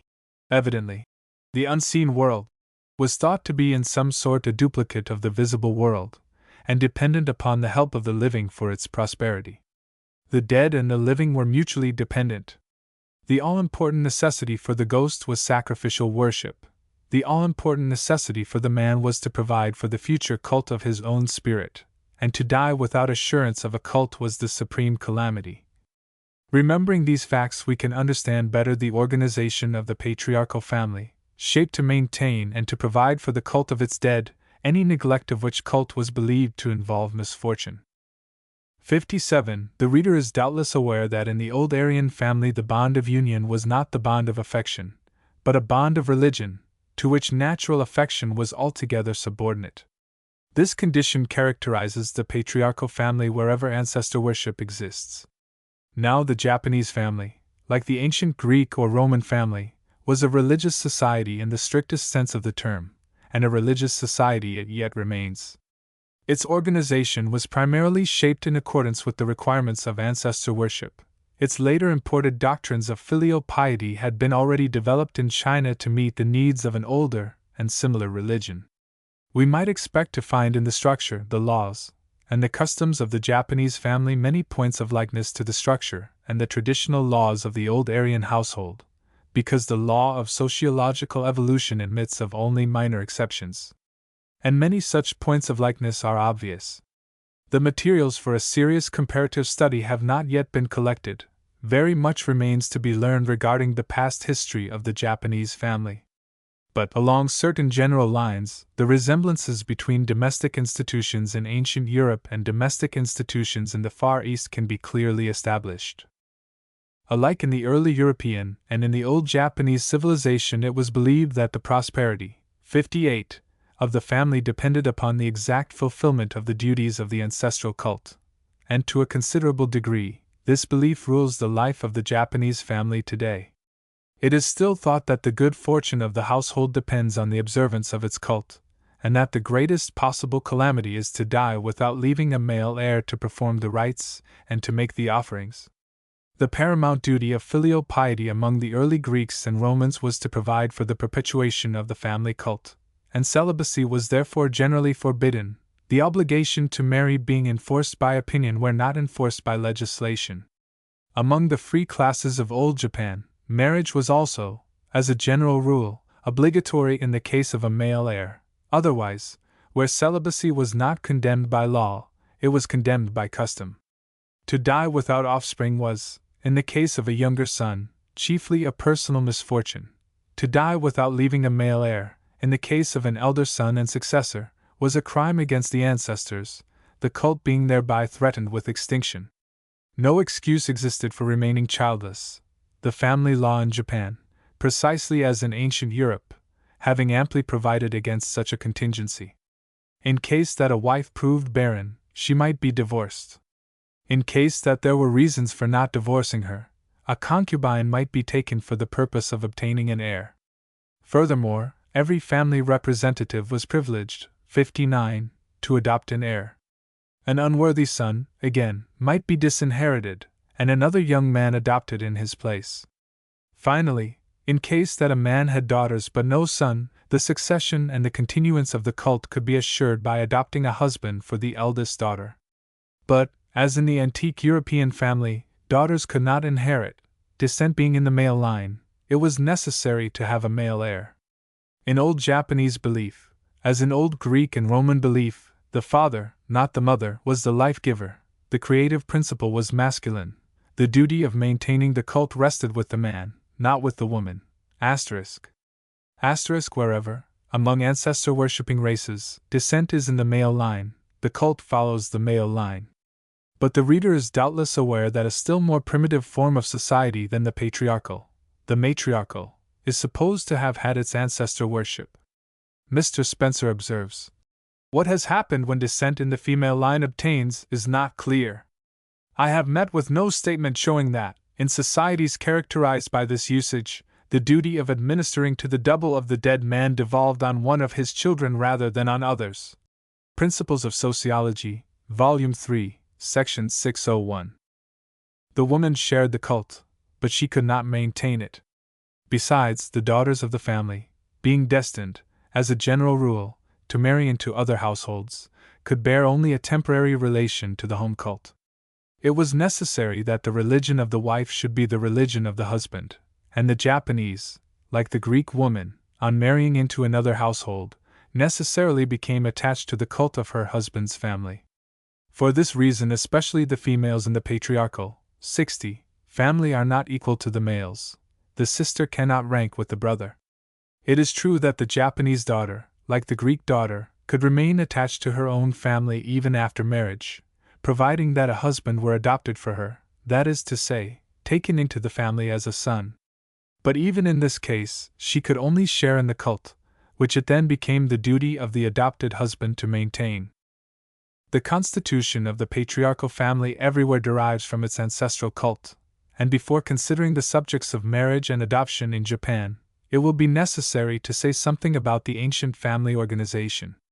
The ancient family was called uji, a word said to have originally signified the same thing as the modern term machi, interior, or household, but certainly used from very early times in the sense of name, clan name especially. There were two kinds of uji, the ouji, or great families, and the keiouji, or lesser families, either term signifying a large body of persons united by kinship, and by the cult of a common ancestor. The ouji corresponded in some degree to the Greek genos, or the Roman gens. The keiouji were its branches, and subordinate to it. The unit of society was the uji. Each ouji, with its dependent keiouji, represented something like a phratry or curia, and all the larger groups making 61 up the primitive Japanese society were but multiplications of the uji, whether we call them clans, tribes, or hordes. With the advent of a settled civilization, the greater groups necessarily divided and subdivided, but the smallest subdivision still retained its primal organization. Even the modern Japanese family partly retains that organization. It does not mean only a household, it means rather what the Greek or Roman family became after the dissolution of the gens. With ourselves the family has been disintegrated. When we talk of a man's family, we mean his wife and children. But the Japanese family is still a large group. As marriages take place early, it may consist, even as a household, of great-grandparents, grandparents, parents, and children, sons and daughters of several generations, but it commonly extends much beyond the limits of one household. In early times it might constitute the entire population of a village or town, and there are still in Japan large communities of persons all bearing the same family name. In some districts it was formerly the custom to keep all the children, as far as possible, within the original family group, husbands being adopted for all the daughters. The group might thus consist of 60 or more persons, dwelling under the same roof, and the houses were of course constructed, by successive extension, so as to meet the requirement. I am mentioning these curious facts, 62, only by way of illustration, but the greater uji, after the race had settled down, rapidly multiplied, and although there are said to be house communities still in some remote districts of the country, the primal patriarchal groups must have been broken up almost everywhere at some very early period. Thereafter the main cult of the uji did not cease to be the cult also of its subdivisions. All members of the original gens continued to worship the common ancestor, or uji no kami, the god of the uji. By degrees the ghost house of the uji no kami became transformed into the modern Shinto parish temple, and the ancestral spirit became the local tutelar god, whose modern appellation, Ujigami, is but a shortened form of his ancient title, Uji no Kami. Meanwhile, after the general establishment of the domestic cult, each separate household maintained the special cult of its own dead, in addition to the communal cult. This religious condition still continues. The family may include several households, but each household maintains the cult of its dead. And the family group, whether large or small, preserves its ancient constitution and character. It is still a religious society, exacting obedience, on the part of all its members, to traditional custom. So much having been explained, the customs regarding marriage and adoption, and their relation, 63, to the family hierarchy, can be clearly understood. But a word first regarding this hierarchy, as it exists today. Theoretically, the power of the head of the family is still supreme in the household. All must obey the head.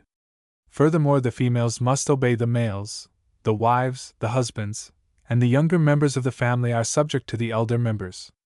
The children must not only obey the parents and grandparents, but must observe among themselves the domestic law of seniority. Thus, the younger brother should obey the elder brother, and the younger sister the elder sister. The rule of precedence is enforced gently, and is cheerfully obeyed even in small matters. For example, at mealtime, the elder boy is served first, the second son next, and so on, an exception being made in the case of a very young child, who is not obliged to wait. This custom accounts for an amusing popular term often applied in jest to a second son. Master cold rice. Hayameshi-san, as the second son, having to wait until both infants and elders have been served, is not likely to find his portion desirably hot when it reaches him. Legally, the family can have but one responsible head. It may be the grandfather, the father, or the eldest son, and it is generally the eldest son, because according to a custom of Chinese origin, the old folks usually resign their active authority as soon as the eldest son is able to take charge of affairs. 64. The subordination of young to old, and of females to males, in fact the whole existing constitution of the family, suggests a great deal in regard to the probably stricter organization of the patriarchal family, whose chief was at once ruler and priest, with almost unlimited powers. The organization was primarily, and still remains, religious. The marital bond did not constitute the family, and the relation of the parent to the household depended upon his or her relation to the family as a religious body. Today also, the girl adopted into a household as wife ranks only as an adopted child. Marriage signifies adoption. She is called flower daughter, Hanayome.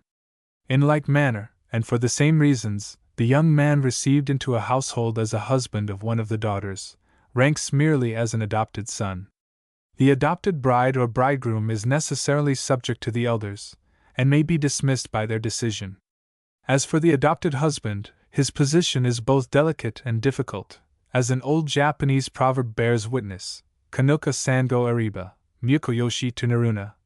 While you have even 3 go of rice bran left, do not become a son-in-law.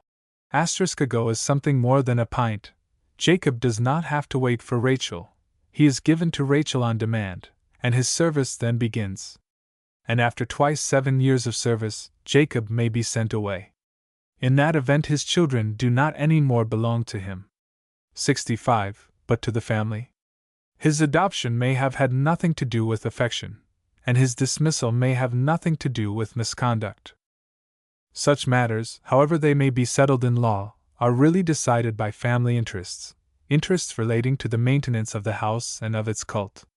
Recent legislation has been in favor of the Mukoyoshi, but, as a rule, the law is seldom resorted to except by men dismissed from the family for misconduct, and anxious to make profit by the dismissal. It should not be forgotten that, although a daughter-in-law or a son-in-law could in former times be dismissed almost at will, the question of marriage in the old Japanese family was a matter of religious importance, marriage being one of the chief duties of filial piety. This was also the case in the early Greek and Roman family, and the marriage ceremony was performed, as it is now performed in Japan, not at a temple, but in the home.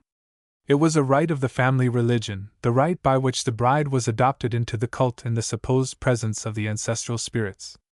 Among the primitive Japanese there was probably no corresponding ceremony, but after the establishment of the domestic cult, the marriage ceremony became a religious rite, and this it still remains. Ordinary marriages are not, however, performed before the household shrine or in front of the ancestral tablets, except under certain circumstances. The rule, as regards such ordinary marriages, seems to be that 66. If the parents of the bridegroom are yet alive, this is not done, but if they are dead, then the bridegroom leads his bride before their mortuary tablets, where she makes obeisance. Among the nobility, in former times at least, the marriage ceremony appears to have been more distinctly religious, judging from the following curious relation in the book Shorya Hiki, or Record of Ceremonies.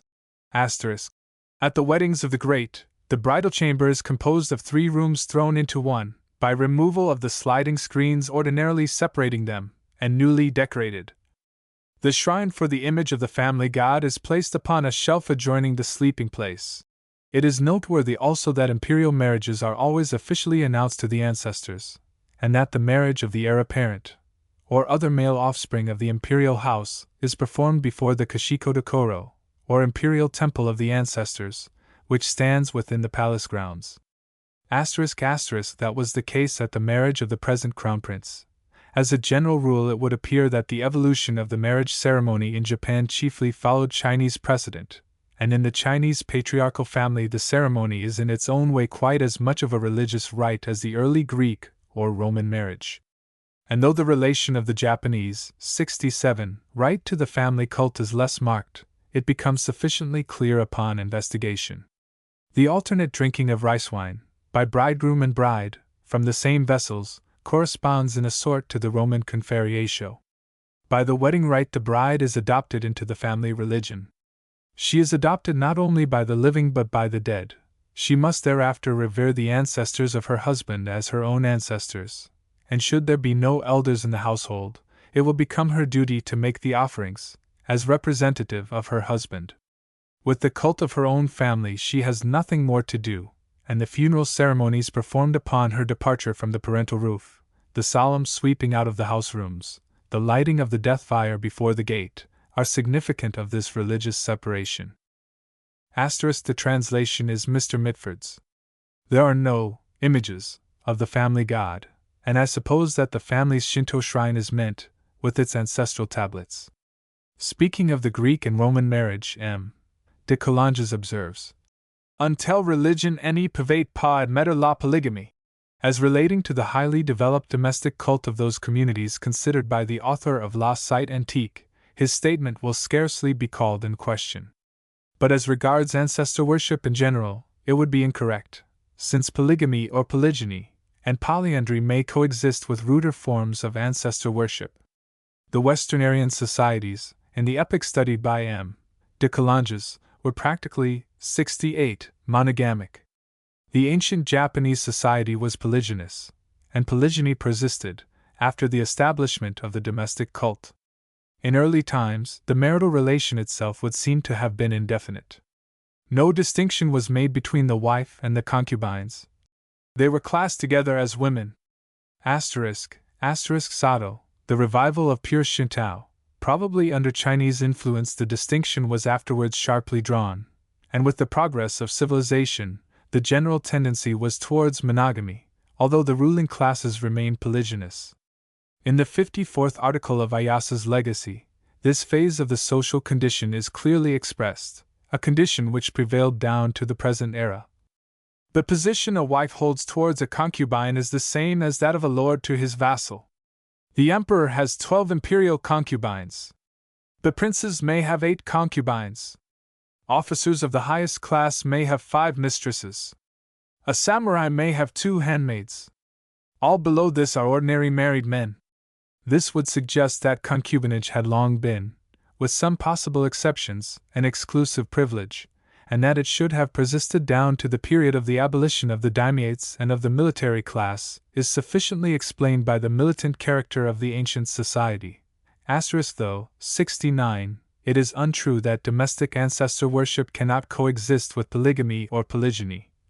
Mr. Spencer's term is the most inclusive. It is at least true that such worship is favored by the monogamic relation, and tends therefore to establish it, since monogamy ensures to the family succession a stability that no other relation can offer. We may say that, although the old Japanese society was not monogamic, the natural tendency was towards monogamy, as the condition best according with the religion of the family, and with the moral feeling of the masses. See especially Herbert Spencer's chapter, The Family, in Volume 1, Principles of Sociology, Section 315. Once that the domestic ancestor cult had become universally established, the question of marriage, as a duty of filial piety, could not be judiciously left to the will of the young people themselves. It was a matter to be decided by the family, not by the children, for mutual inclination could not be suffered to interfere with the requirements of the household religion. It was not a question of affection, but of religious duty, and to think otherwise was impious. Affection might and ought to spring up from the relation. But any affection powerful enough to endanger the cohesion of the family would be condemned. A wife might therefore be divorced because her husband had become too much attached to her. An adopted husband might be divorced because of his power to exercise, through affection, 270, great an influence upon the daughter of the house. Other causes would probably be found for the divorce in either case, but they would not be difficult to find. For the same reason that connubial affection could be tolerated only within limits, the natural rights of parenthood, as we understand them, were necessarily restricted in the old Japanese household. Marriage being for the purpose of obtaining heirs to perpetuate the cult, the children were regarded as belonging to the family rather than to the father and mother. Hence, in case of divorcing the son's wife, or the adopted son-in-law, or of disinheriting the married son, the children would be retained by the family. For the natural right of the young parents was considered subordinate to the religious rights of the house. In opposition to those rights, no other rights could be tolerated. Practically, of course, according to more or less fortunate circumstances, the individual might enjoy freedom under the paternal roof. But theoretically and legally there was no freedom in the old Japanese family for any member of it, not excepting even its acknowledged chief, whose responsibilities were great. Every person, from the youngest child up to the grandfather, was subject to somebody else, and every act of domestic life was regulated by traditional custom. Like the Greek or Roman father, the patriarch of the Japanese family appears to have had in early, 71, times powers of life and death over all the members of the household. In the ruder ages the father might either kill or sell his children, and afterwards, among the ruling classes his powers remained almost unlimited until modern times. Allowing for certain local exceptions, explicable by tradition, or class exceptions, explicable by conditions of servitude, it may be said that originally the Japanese paterfamilias was at once ruler, priest, and magistrate within the family. He could compel his children to marry or forbid them to marry. He could disinherit or repudiate them. He could ordain the profession or calling which they were to follow, and his power extended to all members of the family, and to the household dependents. At different epochs limits were placed to the exercise of this power, in the case of the ordinary people. But in the military class, the patria potestas was almost unrestricted.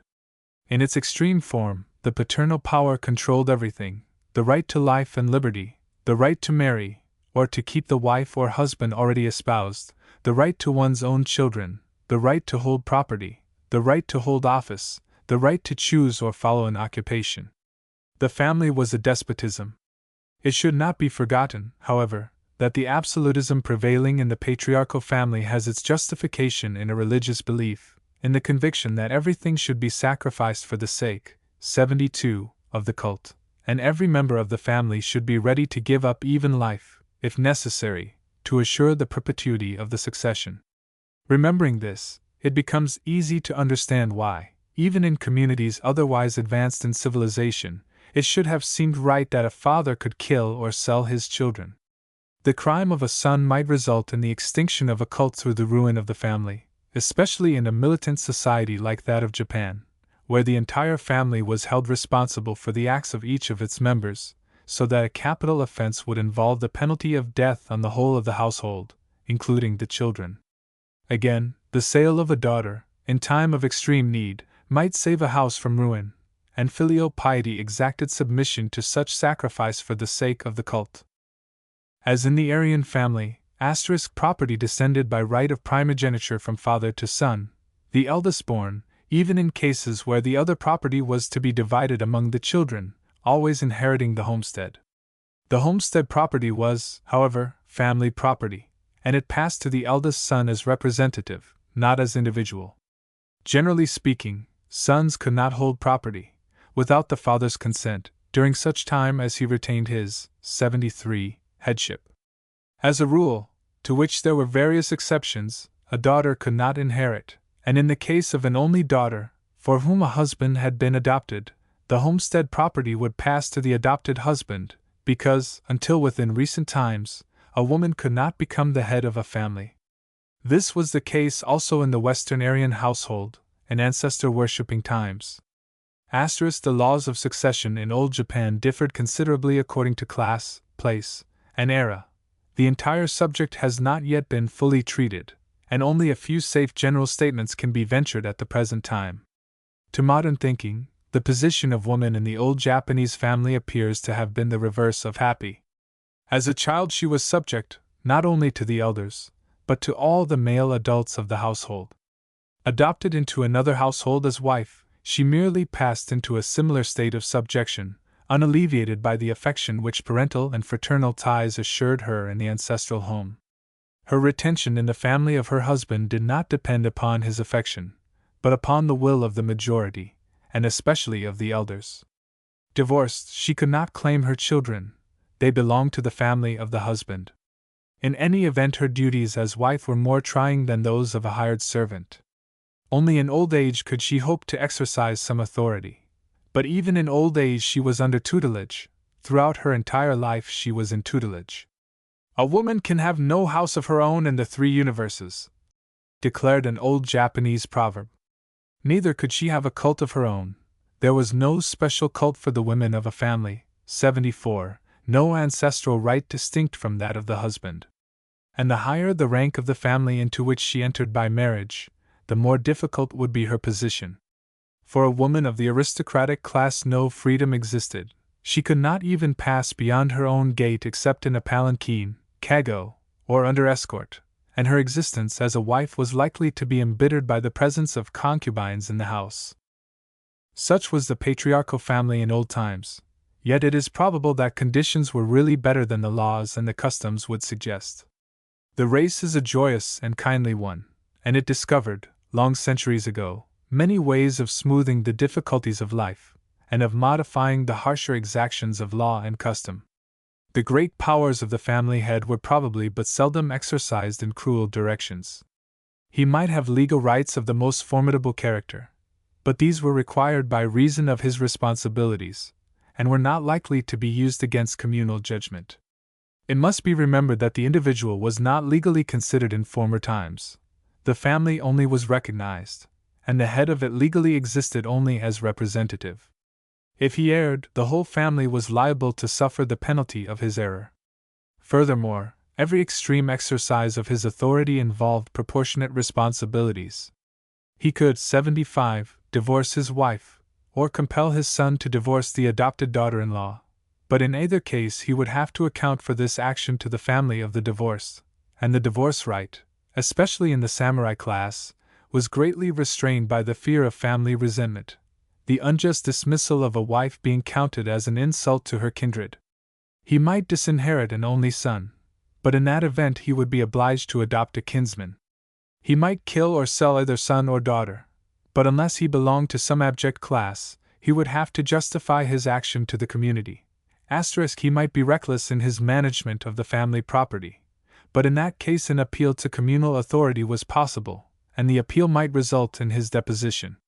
So far as we are able to judge from the remains of old Japanese law which have been studied, it would seem to have been the general rule that the family head could not sell or alienate the estate.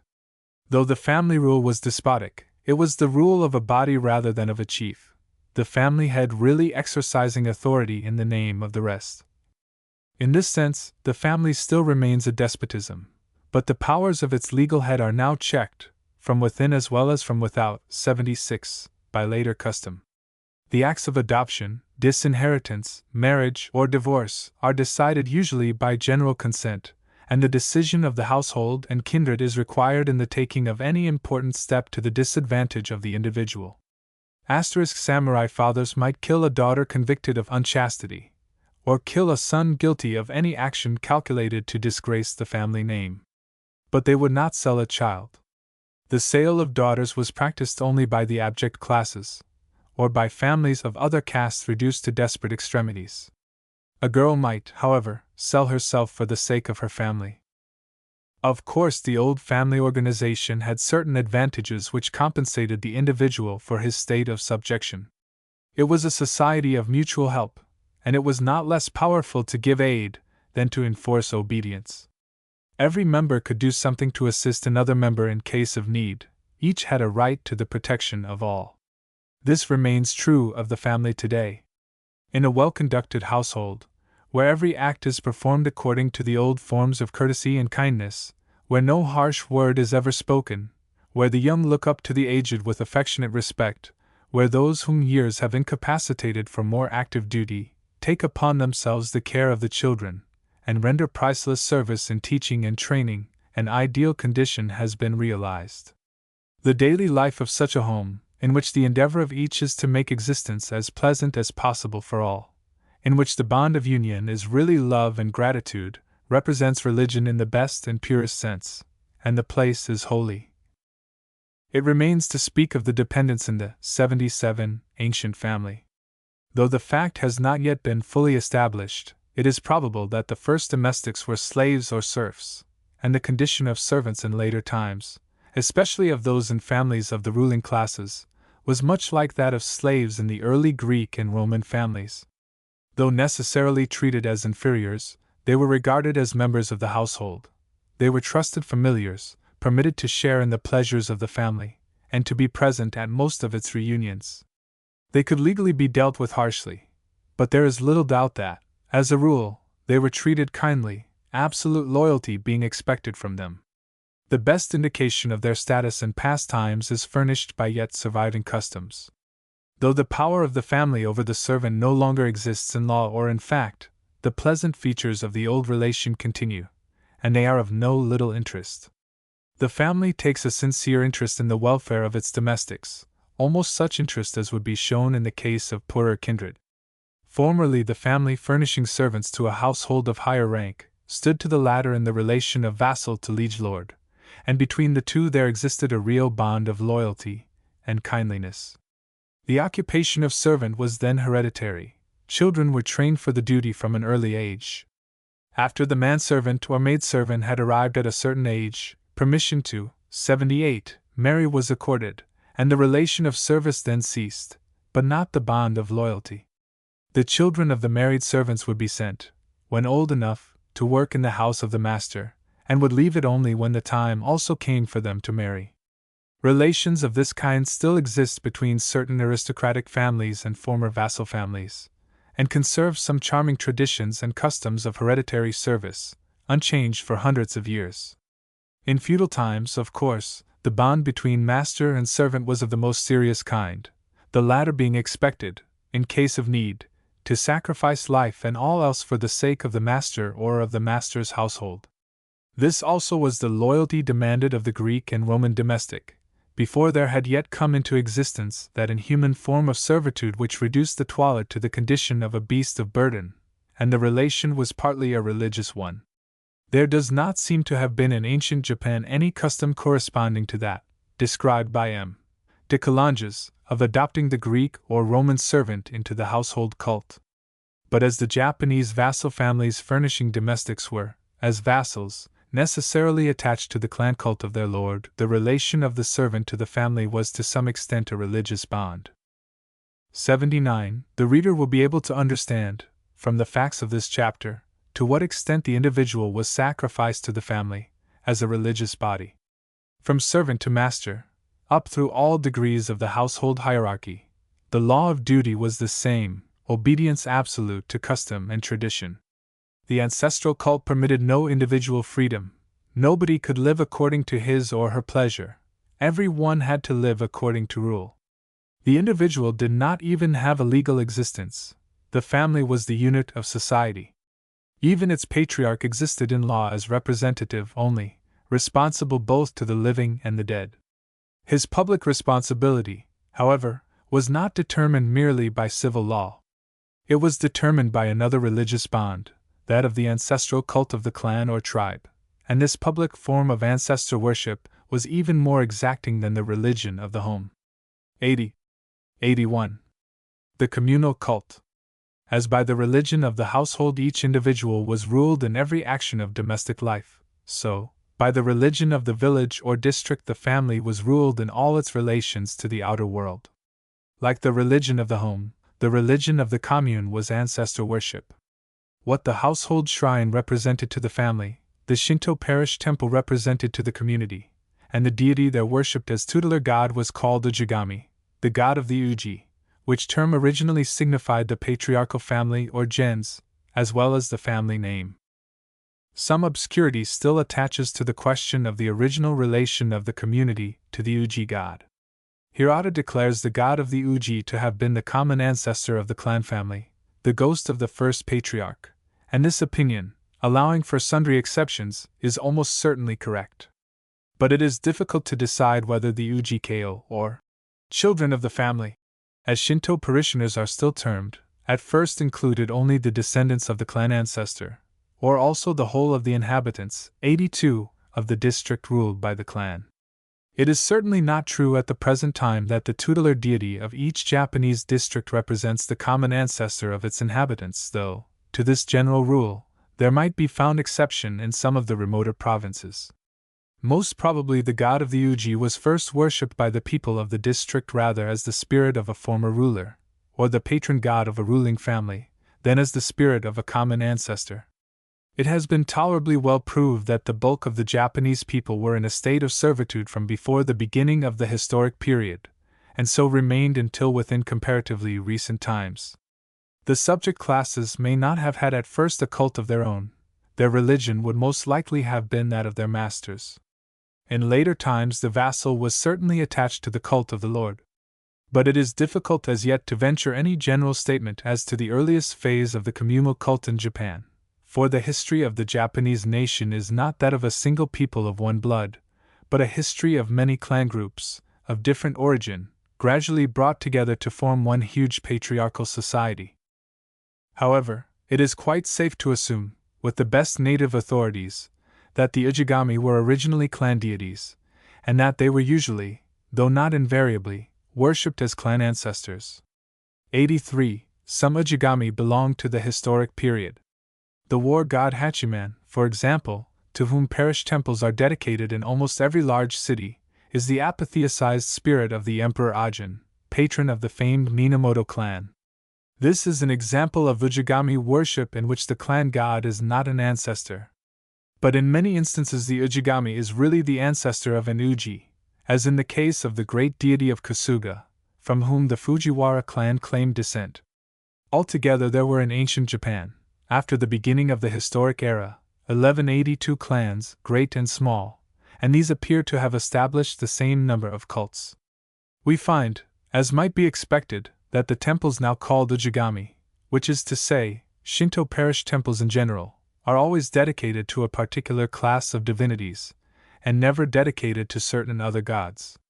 Also, it is significant that in every large town there are Shinto temples dedicated to the same Uji gods, proving the transfer of communal worship from its place of origin. Thus the Izumo worshipper of Kasuga-sama can find in Osaka, Kyoto, Tokyo, parish temples dedicated to his patron. The Kyushu worshipper of Hachiman-sama can place himself under the protection of the same deity in Musashi quite as well as in Higo or Bungo. Another fact worth observing is that the Ujigami temple is not necessarily the most important Shinto temple in the parish. It is the parish temple, 84, and important to the communal worship, but it may be outranked and overshadowed by some adjacent temple dedicated to higher Shinto gods. Thus in Katsuki of Izumo, for example, the great Izumo temple is not the Ujigami, not the parish temple. The local cult is maintained at a much smaller temple. Of the higher cults I shall speak further on.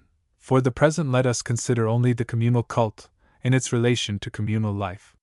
From the social conditions represented by the worship of the Ujigami today, much can be inferred as to its influence in past times. Almost every Japanese village has its Ujigami, and each district of every large town or city also has its Ujigami. The worship of the tutelar deity is maintained by the whole body of parishioners, the Ujiko, or children of the tutelar god. Every such parish temple has its holy days, when all Ujiko are expected to visit the temple, and when, as a matter of fact, every household sends at least one representative to the Ujigami. There are great festival days and ordinary festival days. There are processions, music, dancing, and whatever in the way of popular amusement can serve to make the occasion attractive. The people of adjacent districts vie with each other in rendering their respective temple festivals, matsuri, enjoyable. Every household contributes according to its means. 85. The Shinto parish temple has an intimate relation to the life of the community as a body, and also to the individual existence of every Ujiko. As a baby, he or she is taken to the Ujigami, at the expiration of 31 days after birth if a boy, or 33 days after birth if a girl, and placed under the protection of the god, in whose supposed presence the little one's name is recorded. Thereafter the child is regularly taken to the temple on holy days, and of course to all the big festivals, which are made delightful to young fancy by the display of toys on sale in temporary booths, and by the amusing spectacles to be witnessed in the temple grounds, artists forming pictures on the pavement with colored sands, sweetmeat sellers molding animals and monsters out of sugar paste, conjurers and tumblers exhibiting their skill. Later, when the child becomes strong enough to run about, the temple gardens and groves serve for a playground. School life does not separate the Ujiko from the Ujigami, unless the family should permanently leave the district. The visits to the temple are still continued as a duty. Grown up and married, the Ujiko regularly visits the guardian god, accompanied by wife or husband, and brings the children to pay obeisance.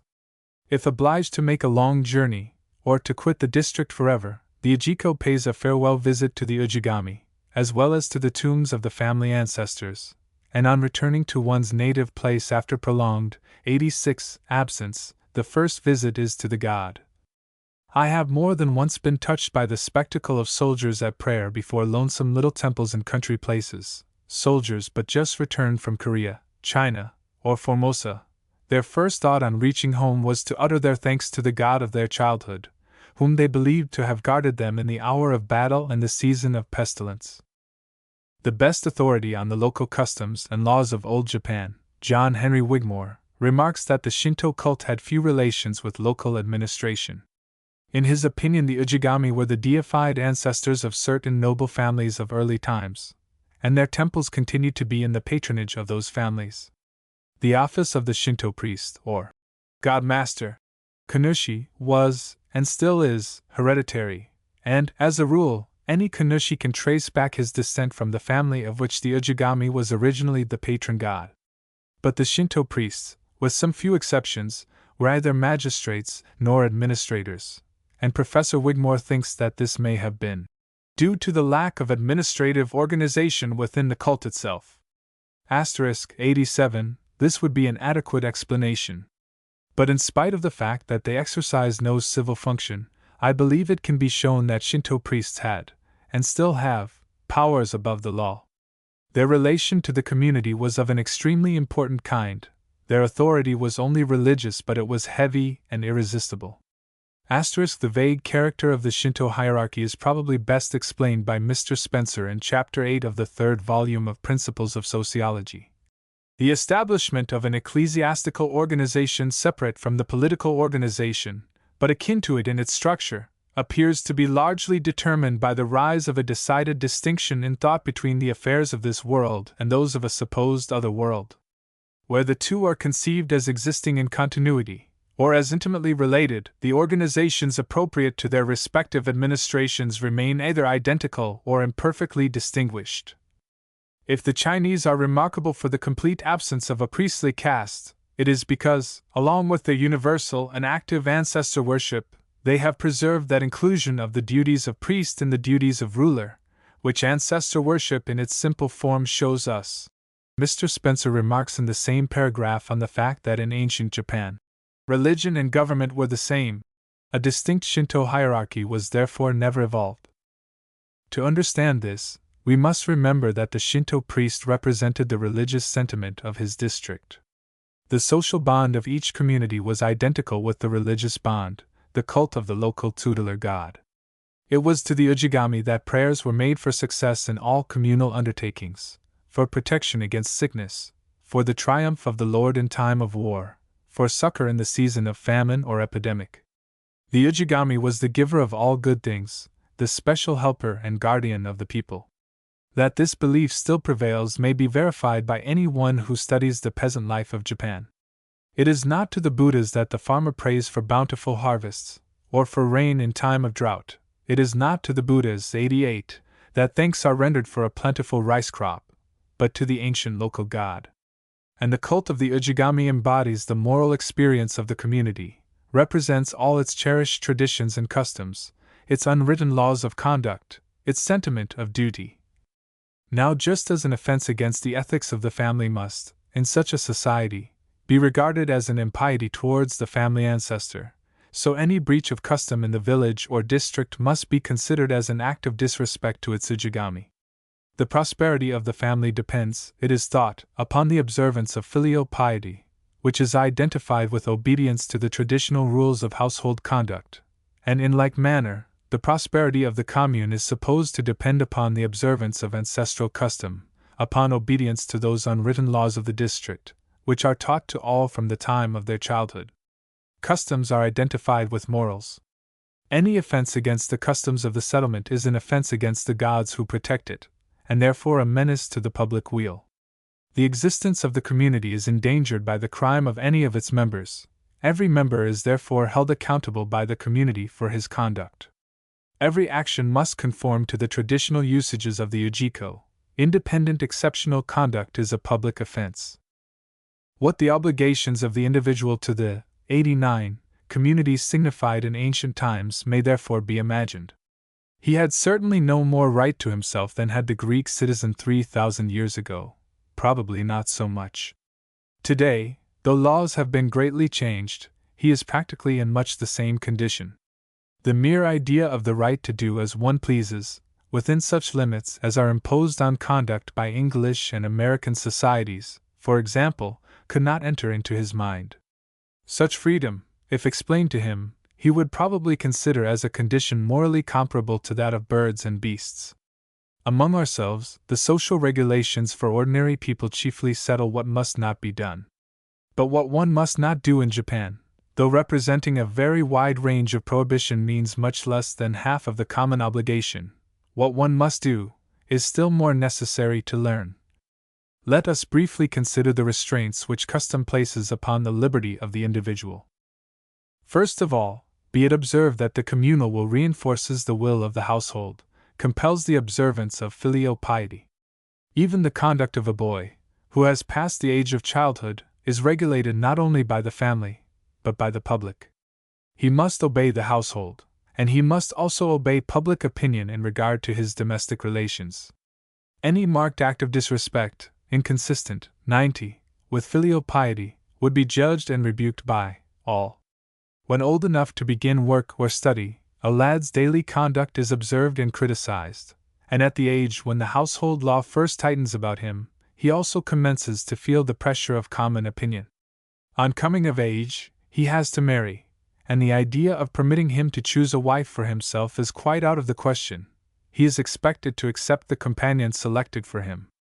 But should reasons be found for humoring him in the event of an irresistible aversion, then he must wait until another choice has been made by the family. The community would not tolerate insubordination in such matters. One example of filial revolt would constitute too dangerous a precedent.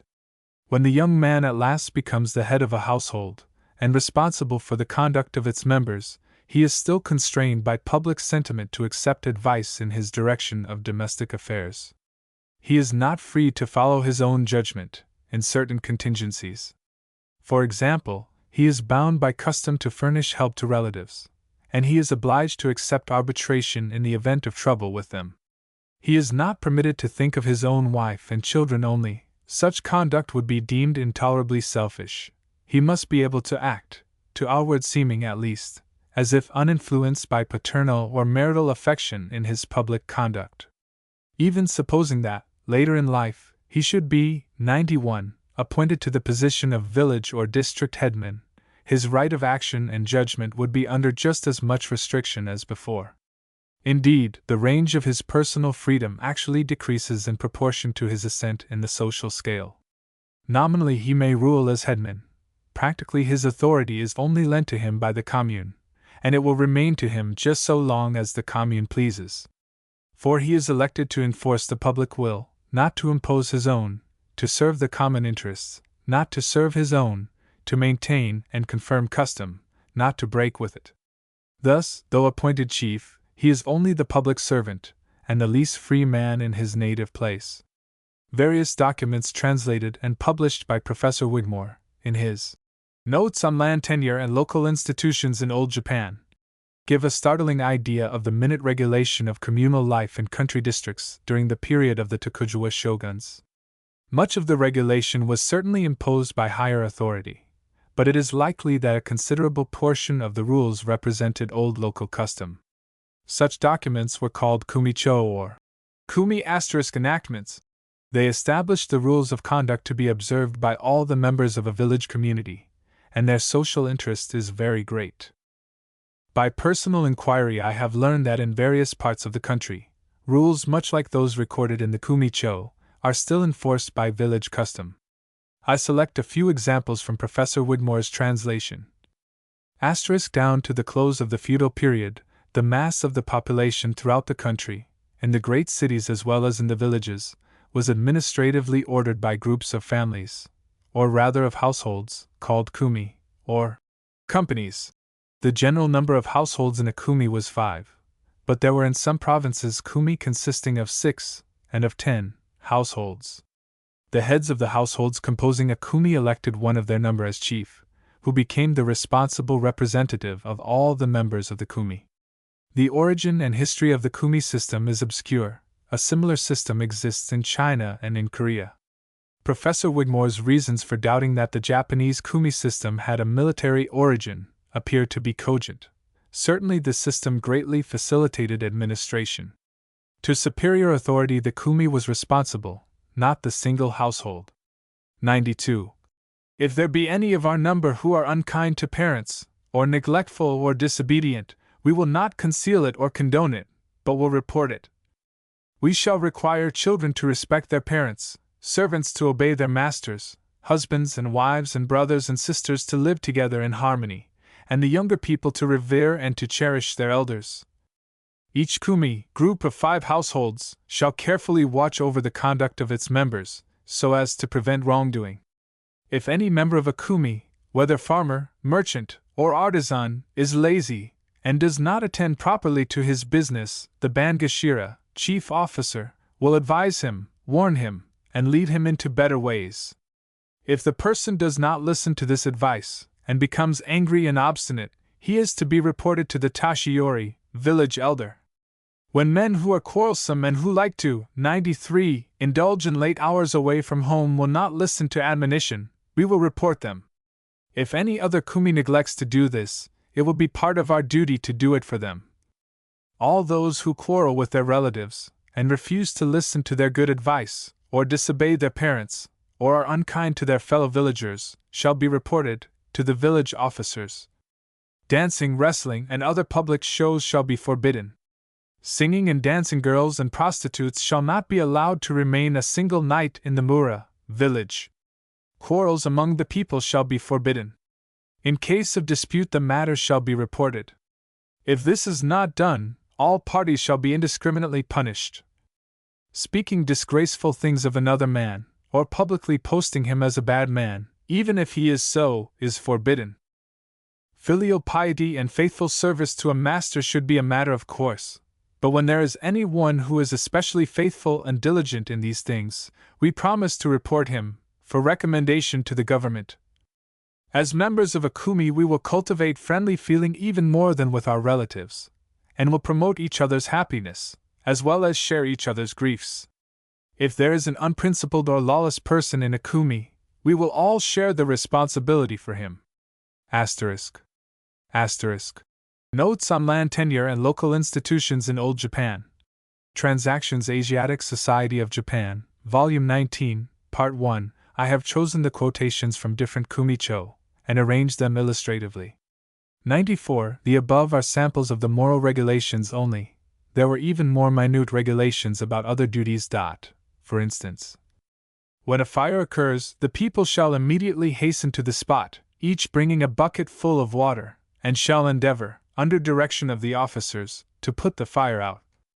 Those who absent themselves shall be deemed culpable. When a stranger comes to reside here, inquiries shall be made as to the Mura whence he came, and a surety shall be furnished by him. No traveler shall lodge, even for a single night, in a house other than a public inn. News of robberies and night attacks shall be given by the ringing of bells or otherwise, and all who hear shall join in pursuit, until the offender is taken. Any one wilfully refraining shall, on investigation, be punished. From these same kumicho, it appears that no one could leave his village even for a single night, without permission, or take service elsewhere, or marry in another province, or settle in another place. Punishments were severe, a terrible flogging being the common mode of chastisement by the higher authority. Today, there are no such punishments, and legally, a man can go where he pleases. But as a matter of fact, he can nowhere do as he pleases, for individual liberty is still largely restricted by the survival of communal sentiment and old-fashioned custom. In any country community, it would be unwise to proclaim such a doctrine as that, 95, a man has the right to employ his leisure and his means as he may think proper.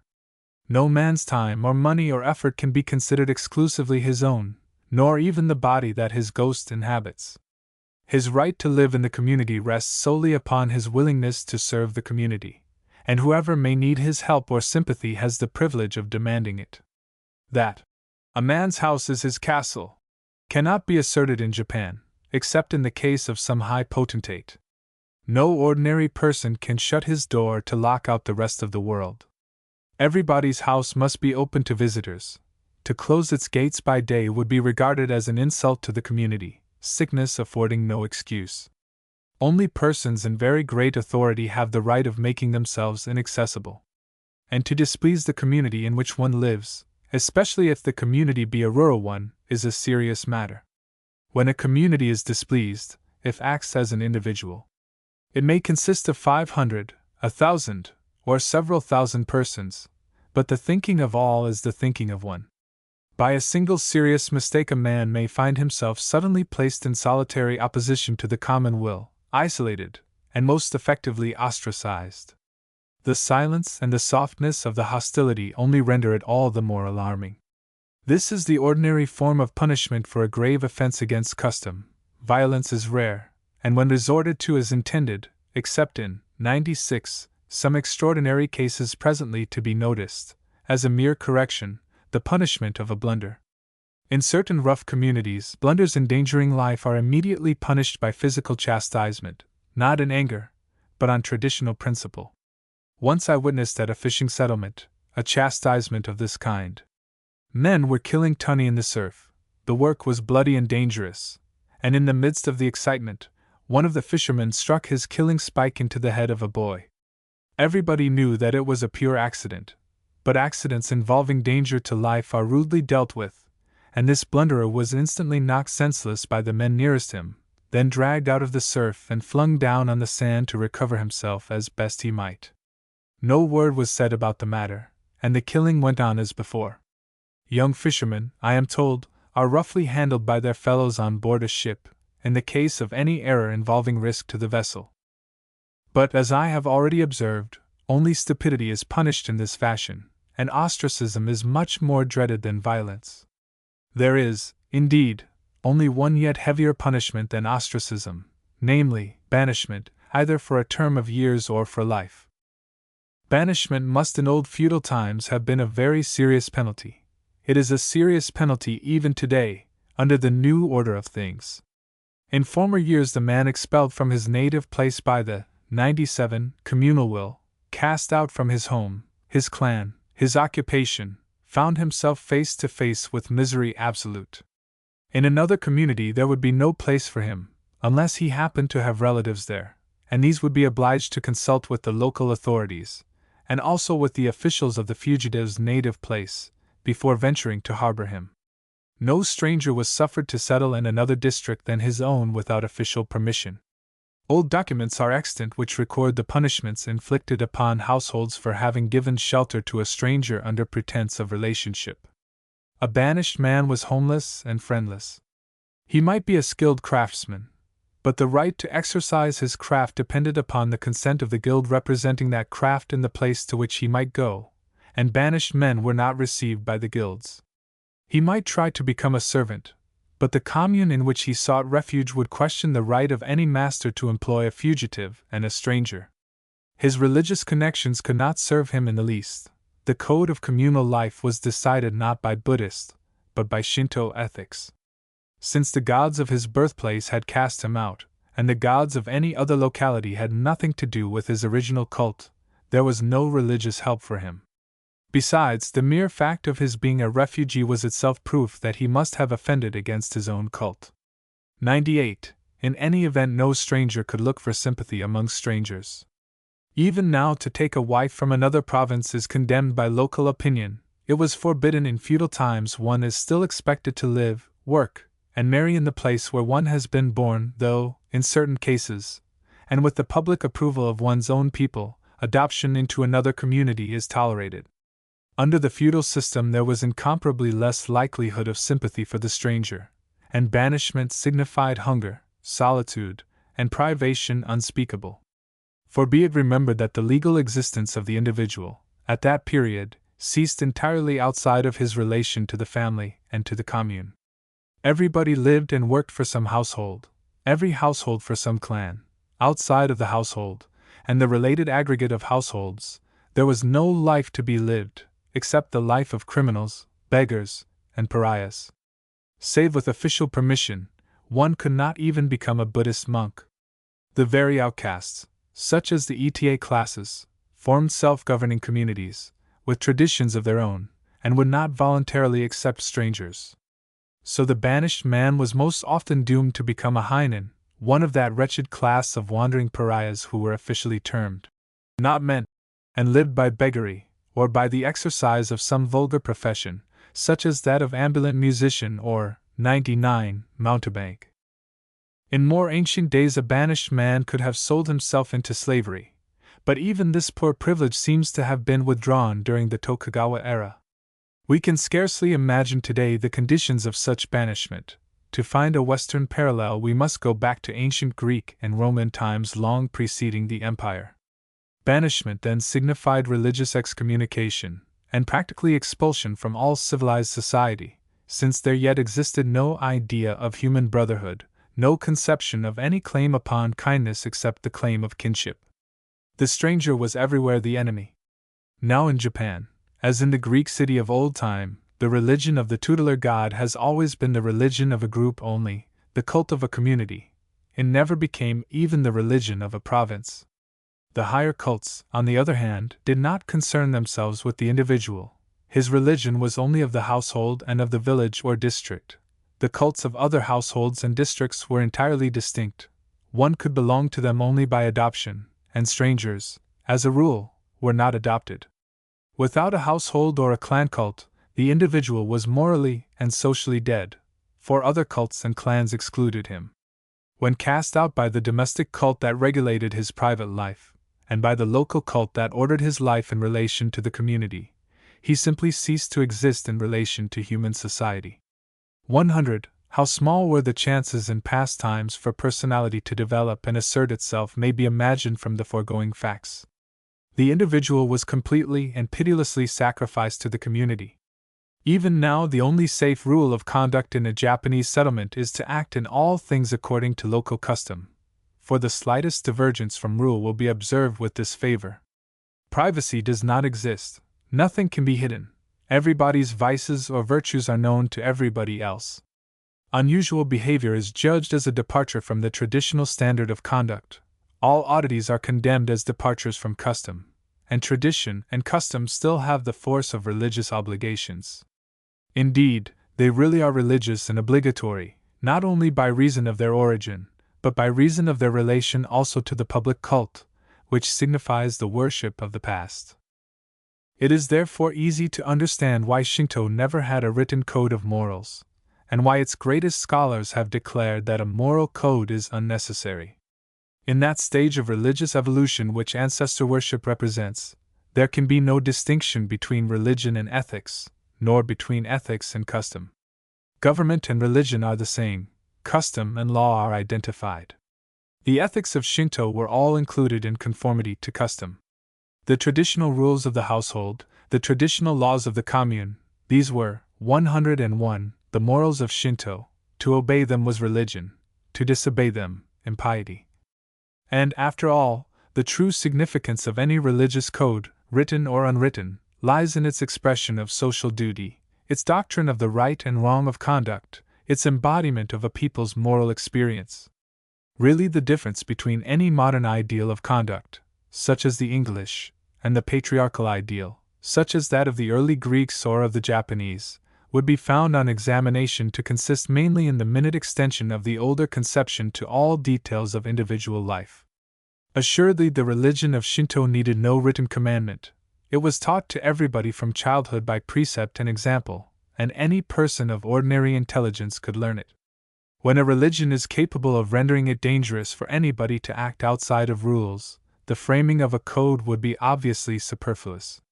We ourselves have no written code of conduct as regards the higher social life, the exclusive circles of civilized existence, which are not ruled merely by the 10 Commandments.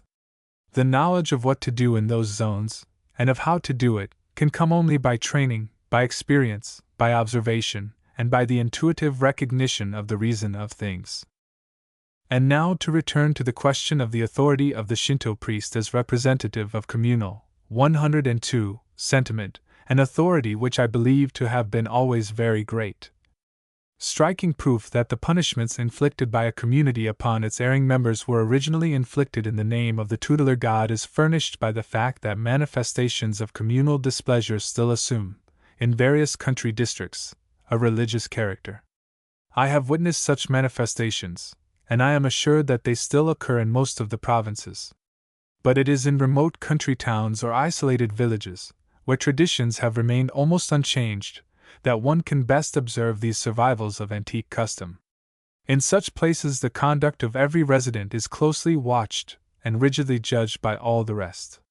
Little, however, is said about misdemeanors of a minor sort until the time of the great local Shinto festival, the annual festival of the tutelar god. It is then that the community gives its warnings or inflicts its penalties, this at least in the case of conduct offensive to local ethics. The god, on the occasion of this festival, is supposed to visit the dwellings of his ijiko, and his portable shrine, a weighty structure borne by 30 or 40 men, is carried through the principal streets. The bearers are supposed to act according to the will of the god, to go whithersoever his divine spirit directs them. I may describe the incidents of the procession as I saw it in a seacoast village, not once, but several times. 103. Before the procession a band of young men advance, leaping and wildly dancing in circles. These young men clear the way, and it is unsafe to pass near them, for they whirl about as if moved by frenzy. When I first saw such a band of dancers, I could imagine myself watching some old Dionysiac revel. Their furious gyrations certainly realized Greek accounts of the antique sacred frenzy. There were, indeed, no Greek heads, but the bronze lithe figures, naked save for loincloth and sandals, and most sculpturesquely muscled, might well have inspired some vase design of dancing fauns. After these god-possessed dancers, whose passage swept the streets clear, scattering the crowd to right and left, came the virgin priestess, white-robed and veiled, riding upon a horse, and followed by several mounted priests in white garments and high black caps of ceremony. Behind them advanced a ponderous shrine, swaying above the heads of its bearers like a junk in a storm. Scores of brawny arms were pushing it to the right, other scores were pushing it to the left, behind and before. Also, there was furious pulling and pushing, and the roar of voices uttering invocations made it impossible to hear anything else. By immemorial custom the upper stories of all the dwellings had been tightly closed. Woe to the peeping Tom who should be detected, on such a day, in the impious act of looking down upon the god. 104. Now the shrine-bearers, as I have said, are supposed to be moved by the spirit of the god, probably by his rough spirit, for the Shinto god is multiple, and all this pushing and pulling and swaying signifies only the deity's inspection of the dwellings on either hand. He is looking about to see whether the hearts of his worshippers are pure, and is deciding whether it will be necessary to give a warning, or to inflict a penalty. His bearers will carry him whithersoever he chooses to go, through solid walls if necessary. If the shrine strikes against any house, even against an awning only, that is a sign that the god is not pleased with the dwellers in that house. If the shrine breaks part of the house, that is a serious warning. But it may happen that the god wills to enter a house, breaking his way. then woe to the inmates, unless they flee at once through the back door, and the wild procession, thundering in, will wreck and rend and smash and splinter everything on the premises before the god consents to proceed upon his round. Upon inquiring into the reasons of 2 wreckings of which I witnessed the results, I learned enough to assure me that from the communal point of view, both aggressions were morally justifiable. In one case a fraud had been practiced, in the other, help had been refused to the family of a drowned resident. Thus one offense had been legal, the other only moral. A country community, 105, will not hand over its delinquents to the police except in case of incendiarism, murder, theft, or other serious crime. It has a horror of law, and never invokes it when the matter can be settled by any other means. This was the rule also in ancient times, and the feudal government encouraged its maintenance. But when the tutelar deity has been displeased, he insists upon the punishment or disgrace of the offender, and the offender's entire family, as by feudal custom, is held responsible.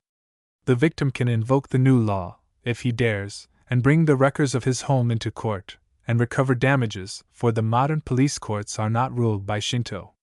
But only a very rash man will invoke the new law against the communal judgment, for that action in itself would be condemned as a gross breach of custom. The community is always ready, through its council, to do justice in cases where innocence can be proved. But if a man really guilty of the faults charged to his account should try to avenge himself by appeal to a non-religious law, then it were well for him to remove himself and his family, as soon as possible thereafter, to some faraway place. We have seen that, in old Japan, the life of the individual was under 2 kinds of religious control. All his acts were regulated according to the traditions either of the domestic or of the communal, 106, cult, and these conditions probably began with the establishment of a settled civilization. We have also seen that the communal religion took upon itself to enforce the observance of the household religion. The fact will not seem strange if we remember that the underlying idea in either cult was the same, the idea that the welfare of the living depended upon the welfare of the dead. Neglect of the household rite would provoke, it was believed, the malevolence of the spirits, and their malevolence might bring about some public misfortune. The ghosts of the ancestors controlled nature. Fire and flood, pestilence and famine were at their disposal as means of vengeance. One act of impiety in a village might, therefore, bring about misfortune to all. And the community considered itself responsible to the dead for the maintenance of filial piety in every home. 107. Developments of Shinto. The teaching of Herbert Spencer that the greater gods of a people, those figuring in popular imagination as creators, or as particularly directing certain elemental forces, represent a later development of ancestor worship, is generally accepted today. Ancestral ghosts, considered as more or less alike in the time when primitive society had not yet developed class distinctions of any important character, subsequently become differentiated, as the society itself differentiates, into greater and lesser. Eventually the worship of some one ancestral spirit, or group of spirits, overshadows that of all the rest, and a supreme deity, or group of supreme deities, becomes evolved. But the differentiations of the ancestor cult must be understood to proceed in a great variety of directions. Particular ancestors of families engaged in hereditary occupations may develop into tutelar deities presiding over those occupations, patron gods of crafts and guilds. Out of other ancestral cults, through various processes of mental association, may be evolved the worship of deities of strength, of health, of long life, of particular products, of particular localities. 108. When more light shall have been thrown upon the question of Japanese origins, it will probably be found that many of the lesser tutelar or patron gods now worshipped in the country were originally the gods of Chinese or Korean craftsmen. But I think that Japanese mythology, as a whole, will prove to offer few important exceptions to the evolutional law. Indeed, Shinto presents us with a mythological hierarchy of which the development can be satisfactorily explained by that law alone. Besides the Ujigami, there are myriads of superior and of inferior deities. There are the primal deities, of whom only the names are mentioned, apparitions of the period of chaos, and there are the gods of creation, who gave shape to the land. There are the gods of earth and sky, and the gods of the sun and moon. Also there are gods, beyond counting, supposed to preside over all things good or evil in human life, birth and marriage and death, riches and poverty, strength and disease. It can scarcely be supposed that all this mythology was developed out of the old ancestor cult in Japan itself. More probably its evolution began on the Asiatic continent. But the evolution of the national cult, that form of Shinto which became the state religion, seems to have been Japanese, in the strict meaning of the word.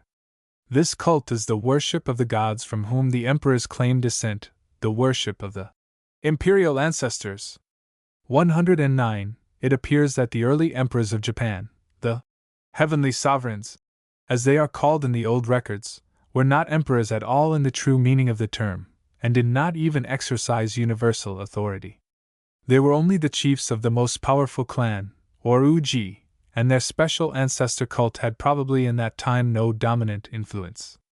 But eventually, when the chiefs of this great clan really became supreme rulers of the land, their clan cult spread everywhere, and overshadowed, without abolishing, all the other cults.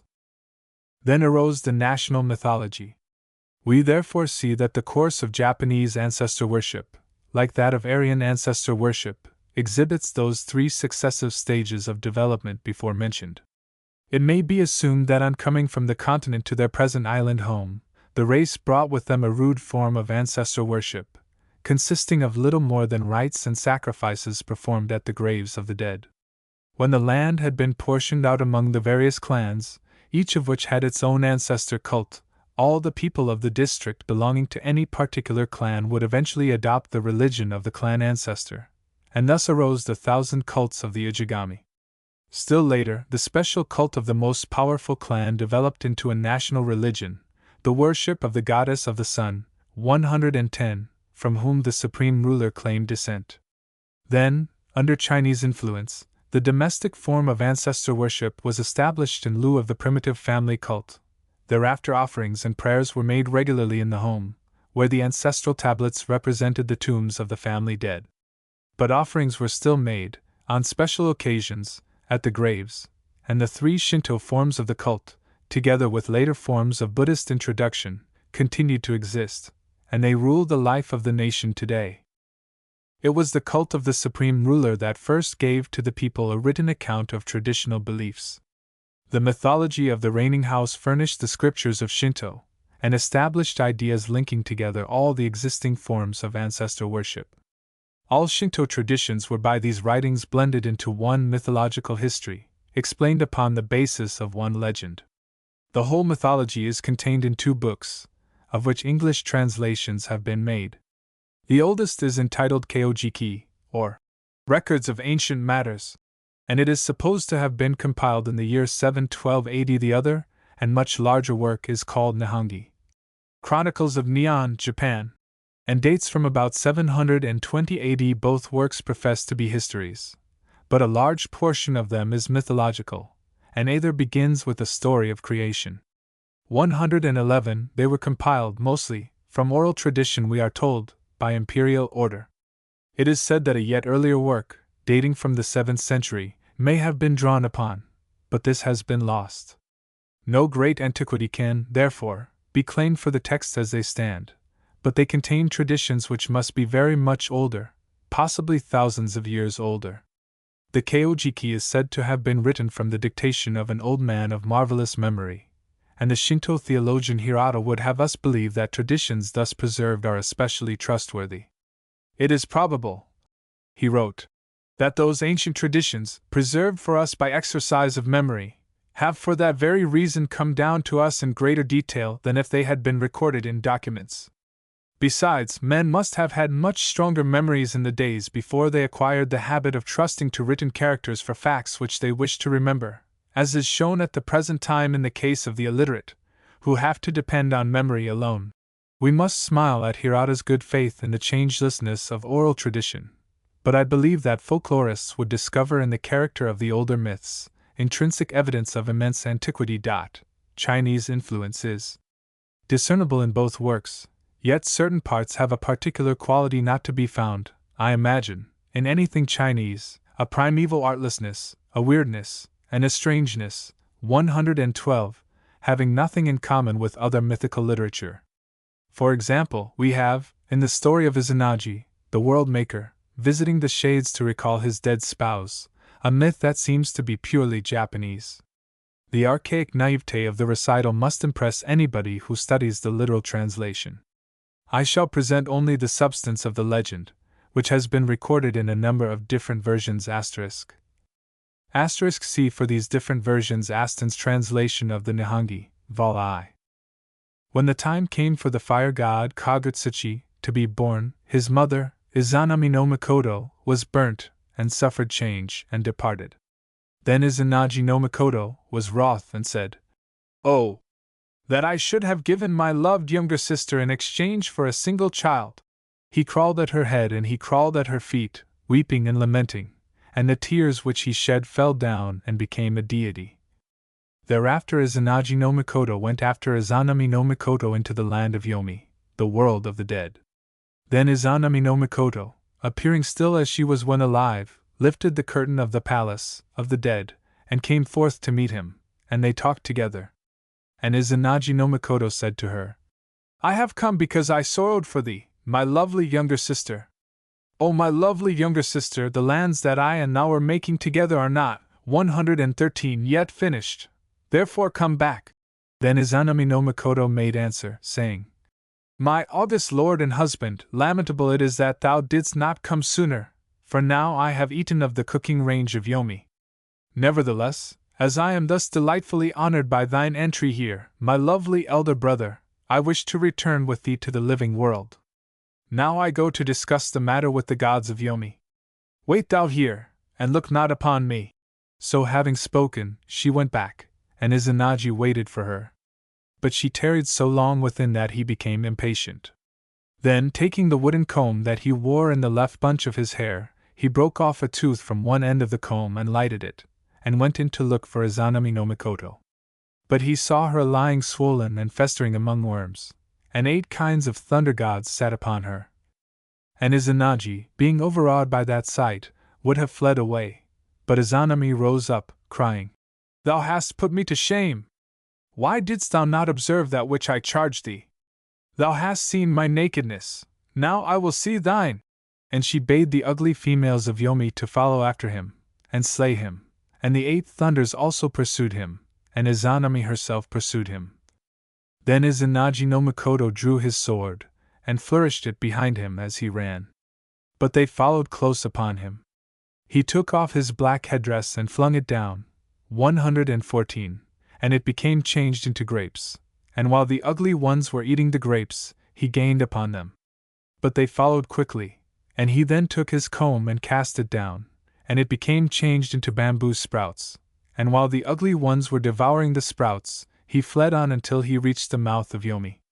Then taking a rock which it would have required the strength of 1,000 men to lift, he blocked therewith the entrance as Izanami came up.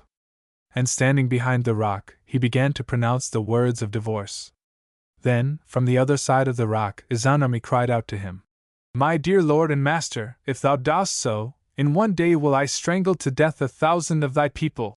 And Izanagi no Mikoto answered her, saying, "My beloved younger sister, if thou dost so, I will cause in one day to be born 1,500. But the deity Kakuriheim no Kami then came, and spake to Izanami some word which she seemed to approve, and thereafter she vanished away. The strange mingling of pathos with nightmare terror in this myth, of which I have not ventured to present all the startling naivety, sufficiently proves its primitive character. It is a dream that someone really dreamed, one of those bad dreams in which the figure of a person beloved becomes horribly transformed, and it has a particular interest as 115, expressing that fear of death and of the dead informing all primitive ancestor worship. The whole pathos and weirdness of the myth, the vague monstrosity of the fancies, the formal use of terms of endearment in the moment of uttermost loathing and fear, all impress one as unmistakably Japanese. Several other myths scarcely less remarkable are to be found in the Keijiki and Nihongi, but they are mingled with legends of so light and graceful a kind that it is scarcely possible to believe these latter to have been imagined by the same race. The story of the magical jewels and the visit to the sea god's palace, for example, in the second book of the Nihongi, sounds oddly like an Indian fairy tale, and it is not unlikely that the Kojiki and Nihongi both contain myths derived from various alien sources. At all events, their mythical chapters present us with some curious problems which yet remain unsolved. Otherwise, the books are dull reading, in spite of the light which they shed upon ancient customs and beliefs, and generally speaking, Japanese mythology is unattractive. But to dwell here upon the mythology, at any length, is unnecessary, for its relation to Shinto can be summed up in the space of a single brief paragraph. In the beginning, neither force nor form was manifest, and the world was a shapeless mass that floated, 116, like a jellyfish upon water. Then, in some way, we are not told how, earth and heaven became separated, dim gods appeared and disappeared, and at last there came into existence a male and a female deity, who gave birth and shape to things. By this pair, Izanagi and Izanami, were produced the islands of Japan, and the generations of the gods, and the deities of the sun and moon. The descendants of these creating deities, and of the gods whom they brought into being, were the 8,000, or 80,000, myriads of gods worshipped by Shinto. Some went to dwell in the blue plain of high heaven, others remained on earth and became the ancestors of the Japanese race. Such is the mythology of the Kojiki and the Nihongi, stated in the briefest possible way. At first it appears that there were two classes of gods recognized, celestial and terrestrial, and the old Shinto rituals, Norito, maintain this distinction. But it is a curious fact that the celestial gods of this mythology do not represent celestial forces, and that the gods who are really identified with celestial phenomena are classed as terrestrial gods, having been born or produced upon earth. The sun and moon, for example, are said to have been born in Japan, though afterwards placed in heaven, the sun goddess, Ame Terasunoa Hokami, having been produced from the left eye of Izanagi, and the 117, moon god, Tsukiyomi no Mikoto, having been produced from the right eye of Izanagi when, after his visit to the underworld, he washed himself at the mouth of a river in the island of Tsukushi. The Shinto scholars of the 18th and 19th centuries established some order in this chaos of fancies by denying all distinction between the celestial and terrestrial gods, except as regarded the accident of birth. They also denied the old distinction between the so-called Age of the Gods, Kamiyo, and the subsequent period of the emperors. It was true, they said, that the early rulers of Japan were gods, but so were also the later rulers. The whole imperial line, the sun's succession, represented one unbroken descent from the goddess of the sun. Hirata wrote, "There exists no hard and fast line between the age of the gods and the present age, and there exists no justification whatever for drawing one, as the Nihongi does." Of course, this position involved the doctrine of a divine descent for the whole race, inasmuch as, according to the old mythology, the first Japanese were all descendants of gods, and that doctrine Hirata boldly accepted. All the Japanese, he averred, were of divine origin, and for that reason superior to the people of all other countries. He even held that their divine descent could be proved without difficulty. These are his words: "The descendants of the gods who accompanied Ninigi no Mikoto, grandson of the sun goddess, 118, and supposed founder of the imperial house, as well as the offspring of the successive Mikados, who entered the ranks of the subjects of the Mikados, with the names of Taira, Minamoto, and so forth, have gradually increased and multiplied.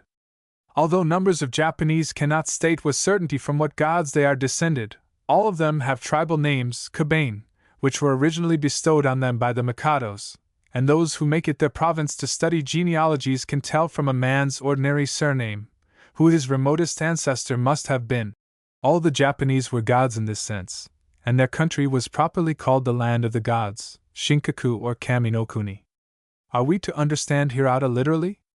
I think so, but we must remember that there existed in feudal times large classes of people, outside of the classes officially recognized as forming the nation, who were not counted as Japanese, nor even as human beings. These were pariahs, and reckoned as little better than animals. Hirata probably referred to the four great classes only: samurai, farmers, artisans, and merchants. But even in that case, what are we to think of his ascription of divinity to the race, in view of the moral and physical feebleness of human nature? The moral side of the question is answered by the Shinto theory of evil deities, gods of crookedness, who are alleged to have originated from the impurities contracted by 119 Izanagi during his visit to the underworld. As for the physical weakness of men, that is explained by a legend of Ninigi no Mikoto, divine founder of the imperial house. The goddess of long life, Aichi Nagaheim, Rocklong Princess, was sent to him for wife, but he rejected her because of her ugliness, and that unwise proceeding brought about the present shortness of the lives of men. Most mythologies ascribe vast duration to the lives of early patriarchs or rulers. The farther we go back into mythological history, the longer lived are the sovereigns. To this general rule, Japanese mythology presents no exception. The son of Ninigi no Mikoto is said to have lived 580 years at his palace of Takachiho. But that, remarks Hirata, was a short life compared with the lives of those who lived before him. Thereafter men's bodies declined in force. Life gradually became shorter and shorter. Yet in spite of all degeneration, the Japanese still show traces of their divine origin. After death they enter into a higher divine condition, without, however, abandoning this world. Such were Hirata's views.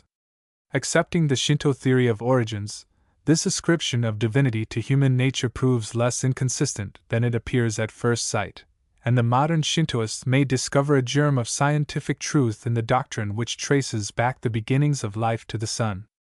120. More than any other Japanese writer, Hirata has enabled us to understand the hierarchy of Shinto mythology, corresponding closely, as we might have expected, to the ancient ordination of Japanese society.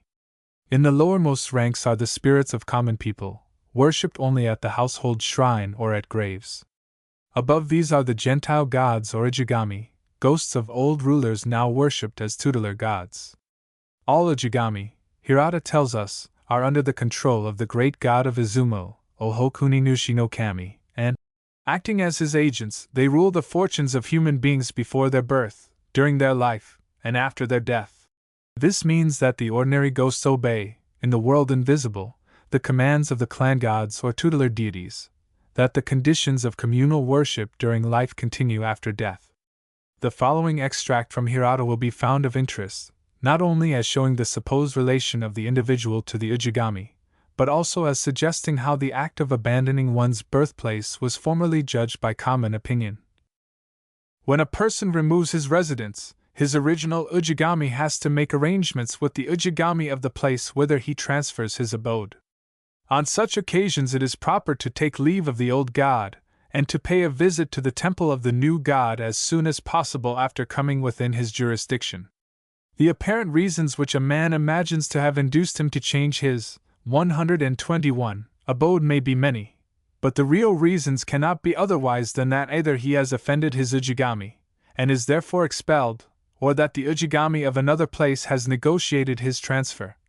**** translated by Sado. The italics are mine. It would thus appear that every person was supposed to be the subject, servant, or retainer of some Ujigami, both during life and after death. There were, of course, various grades of these clan gods, just as there were various grades of living rulers, lords of the soil. Above ordinary Ujigami ranked the deities worshipped in the chief Shinto temples of the various provinces, which temples were termed Ichinomiya, or temples of the first grade. These deities appear to have been in many cases spirits of princes or greater daimyo, formerly, ruling extensive districts, but all were not of this category. Among them were deities of elements or elemental forces, wind, fire, and sea, deities also of longevity, of destiny, and of harvests, clan gods, perhaps, originally, though their real history had been long forgotten. But above all other Shinto divinities ranked the gods of the imperial cult, the supposed ancestors of the Mikados. Of the higher forms of Shinto worship, that of the imperial ancestors proper is the most important, being the state cult, but it is not the oldest. There are two supreme cults, that of the sun goddess, 122, represented by the famous shrines of Ise, and the Izumo cult, represented by the great temple of Katsuki. This Izumo temple is the center of the more ancient cult. It is dedicated to Ohokuni Nushi no Kami, first ruler of the province of the gods, an offspring of the brother of the sun goddess. Dispossessed of his realm in favor of the founder of the imperial dynasty, Ohokuni no Shinokami became the ruler of the unseen world, that is to say, the world of ghosts. Unto his shadowy dominion the spirits of all men proceed after death, and he rules over all of the Ujigami. We may therefore term him the Emperor of the Dead. You cannot hope, Hirata says, to live more than 100 years, under the most favorable circumstances, but as you will go to the unseen realm of Ohokuni no Shinokami after death, and be subject to him, learn betimes to bow down before him. That weird fancy expressed in the wonderful fragment by Coleridge, The Wanderings of Cain, would therefore seem to have actually formed an article of ancient Shinto faith. The Lord is God of the living only, the dead have another God. The God of the living in old Japan was, of course, the Mikado, the deity incarnate, Arahitogami, and his palace was the national sanctuary, the Holy of Holies. Within the precincts of that 123 palace was the Kashiko-dokoro, place of all, the private shrine of the imperial ancestors, where only the court could worship, the public form of the same cult being maintained at IC. But the imperial house worshipped also by deputy, and still so worships, both at Kitsuki and IC, and likewise at various other great sanctuaries. Formerly a great number of temples were maintained, or partly maintained, from the imperial revenues. All Shinto temples of importance used to be classed as greater and lesser shrines. There were 304 of the first rank, and 28 of the second rank. But multitudes of temples were not included in this official classification, and depended upon local support. The recorded total of Shinto shrines today is upwards of 195,000. We have thus, without counting the great Izumo cult of Ohokuni no Shinokami, 4 classes of ancestor worship: the domestic religion, the religion of the Ujigami, the worship at the chief shrines, Ichinomiya, of the several provinces, and the national cult at IC. All these cults are now linked together by tradition, and the devout Shintoist worships the divinities of all, collectively, in his daily morning prayer.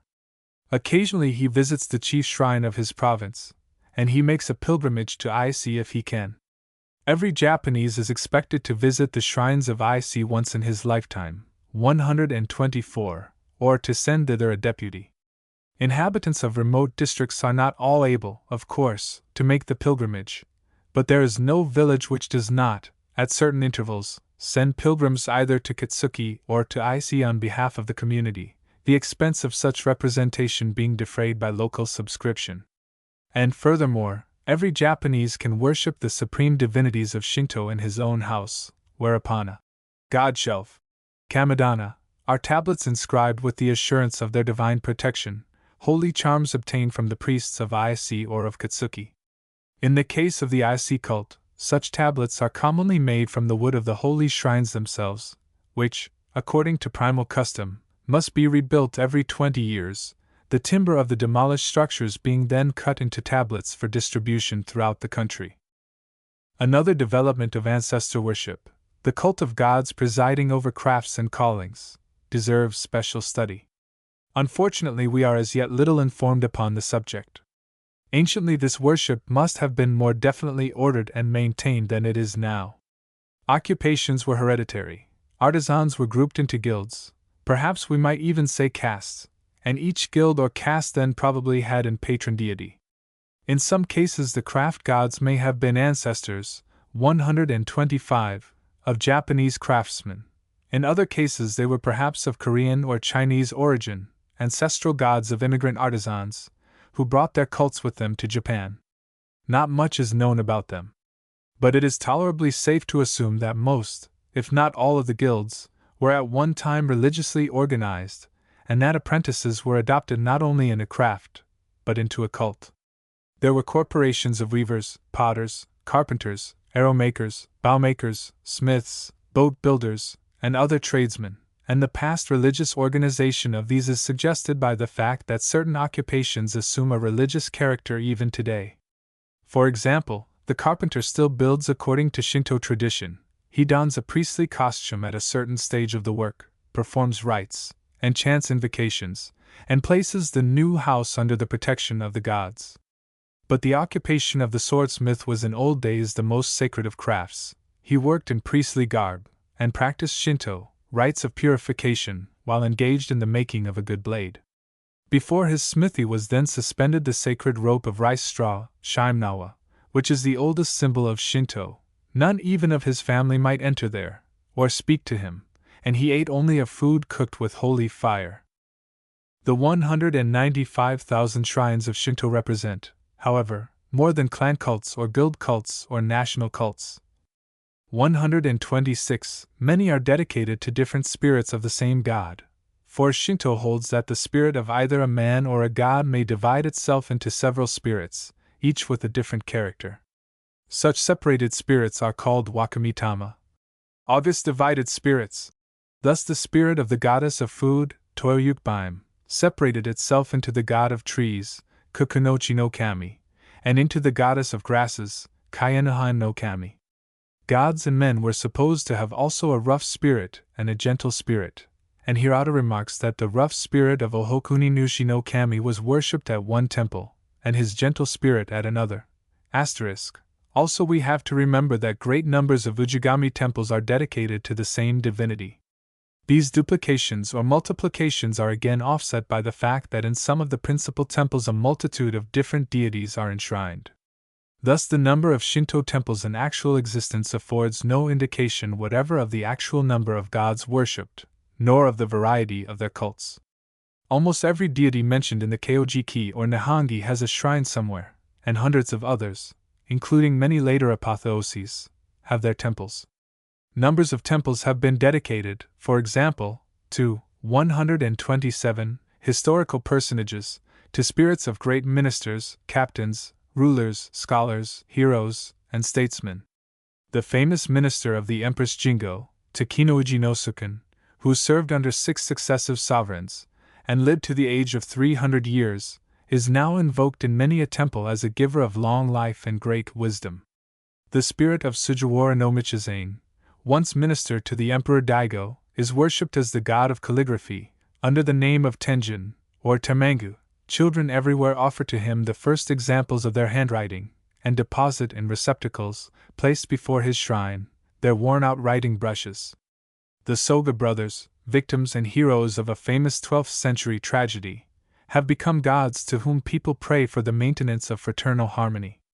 Kato Kiyomasa, the determined enemy of Jesuit Christianity, and Hideyoshi's greatest captain, has been apotheosized both by Buddhism and by Shinto. Ieyasu is worshipped under the appellation of Toshogu. In fact, most of the great men of Japanese history have had temples erected to them, and the spirits of the daimyo were, in former years, regularly worshipped by the subjects of their descendants and successors. Even men had the rough and the gentle spirit, but a god had 3 distinct spirits, the rough, the gentle, and the bestowing, respectively termed Aramitama, Naijimitama, and Sakimitama. See Sato's revival of pure Shinto. Besides temples to deities presiding over industries and agriculture, or deities especially invoked by the peasants, such as the goddess of silkworms, 128, the goddess of rice, the gods of wind and weather, there are to be found in almost every part of the country what I may call propitiatory temples. These latter Shinto shrines have been erected by way of compensation to spirits of persons who suffered great injustice or misfortune. In these cases the worship assumes a very curious character, the worshipper always appealing for protection against the same kind of calamity or trouble as that from which the apotheosized person suffered during life. In Izumo, for example, I found a temple dedicated to the spirit of a woman, once a prince's favorite. She had been driven to suicide by the intrigues of jealous rivals. The story is that she had very beautiful hair, but it was not quite black, and her enemies used to reproach her with its color. Now mothers having children with brownish hair pray to her that the brown may be changed to black, and offerings are made to her of tresses of hair and Tokyo-colored prints, for it is still remembered that she was fond of such prints. In the same province there is a shrine erected to the spirit of a young wife, who pined away for grief at the absence of her lord. She used to climb a hill to watch for his return, and the shrine was built upon the place where she waited, and wives pray there to her for the safe return of absent husbands. An almost similar kind of propitiatory worship is practiced in cemeteries. Public pity seeks to apatheicize those, 129, urged to suicide by cruelty, or those executed for offenses which, although legally criminal, were inspired by patriotic or other motives commanding sympathy. Before their graves offerings are laid and prayers are murmured. Spirits of unhappy lovers are commonly invoked by young people who suffer from the same cause. And among other forms of propitiatory worship I must mention the old custom of erecting small shrines to spirits of animals, chiefly domestic animals, either in recognition of dumb service rendered and ill-rewarded, or as a compensation for pain unjustly inflicted. Yet another class of tutelar divinities remains to be noticed, those who dwell within or about the houses of men. Some are mentioned in the old mythology, and are probably developments of Japanese ancestor worship. Some are of alien origin, some do not appear to have any temples, and some represent little more than what is called animism. This class of divinities corresponds rather to the Roman dei genitals than to the Greek daemons. Suijin Sarna, the god of wells, Kojin, the god of the cooking range. In almost every kitchen there is either a tiny shrine for him, or a written charm bearing his name. The gods of the cauldron and saucepan, Kudo no Kami and Kobi no Kami, anciently called Okitsuhiko and Okitsuheim, the master of ponds, Ike no Nushi, 130, supposed to make apparition in the form of a serpent, the goddess of the rice pot. Okama-sama, the gods of the latrina, who first taught men how to fertilize their fields. These are commonly represented by little figures of paper, having the forms of a man and a woman, but faceless, the gods of wood and fire and metal, the gods likewise of gardens, fields, scarecrows, bridges, hills, woods, and streams, and also the spirits of trees, for Japanese mythology has its dryads. Most of these are undoubtedly of Shinto. On the other hand, we find the roads under the protection of Buddhist deities chiefly. I have not been able to learn anything regarding gods of boundaries, terms, as the Latins called them, and one sees only images of the Buddhas at the limits of village territories. But in almost every garden, on the north side, there is a little Shinto shrine, facing what is called the Kiman, or demon gate. That is to say, the direction from which, according to Chinese teaching, all evils come, and these little shrines, dedicated to various Shinto deities, are supposed to protect the home from evil spirits. The belief in the Kiman is obviously a Chinese importation. One may doubt, however, if Chinese influence alone developed the belief that every part of a house, every beam of it, and every domestic utensil has its invisible guardian. Considering this belief, it is not surprising that the building of a 131 house, unless the house be in foreign style, is still a religious act, and that the functions of a master builder include those of a priest. This brings us to the subject of animism. I doubt whether any evolutionist of the contemporary school holds to the old-fashioned notion that animism preceded ancestor worship, a theory involving the assumption that belief in the spirits of inanimate objects was evolved before the idea of a human ghost had yet been developed. In Japan it is now as difficult to draw the line between animistic beliefs and the lowest forms of Shinto as to establish a demarcation between the vegetable and the animal worlds. But the earliest Shinto literature gives no evidence of such a developed animism as that now existing. Probably the development was gradual, and largely influenced by Chinese beliefs.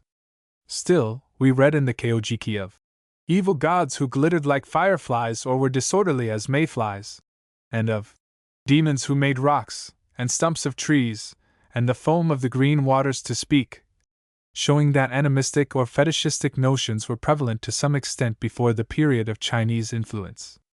And it is significant that where animism is associated with persistent worship, as in the matter of the reverence paid to strangely shaped stones or trees, the form of the worship is, in most cases, Shinto.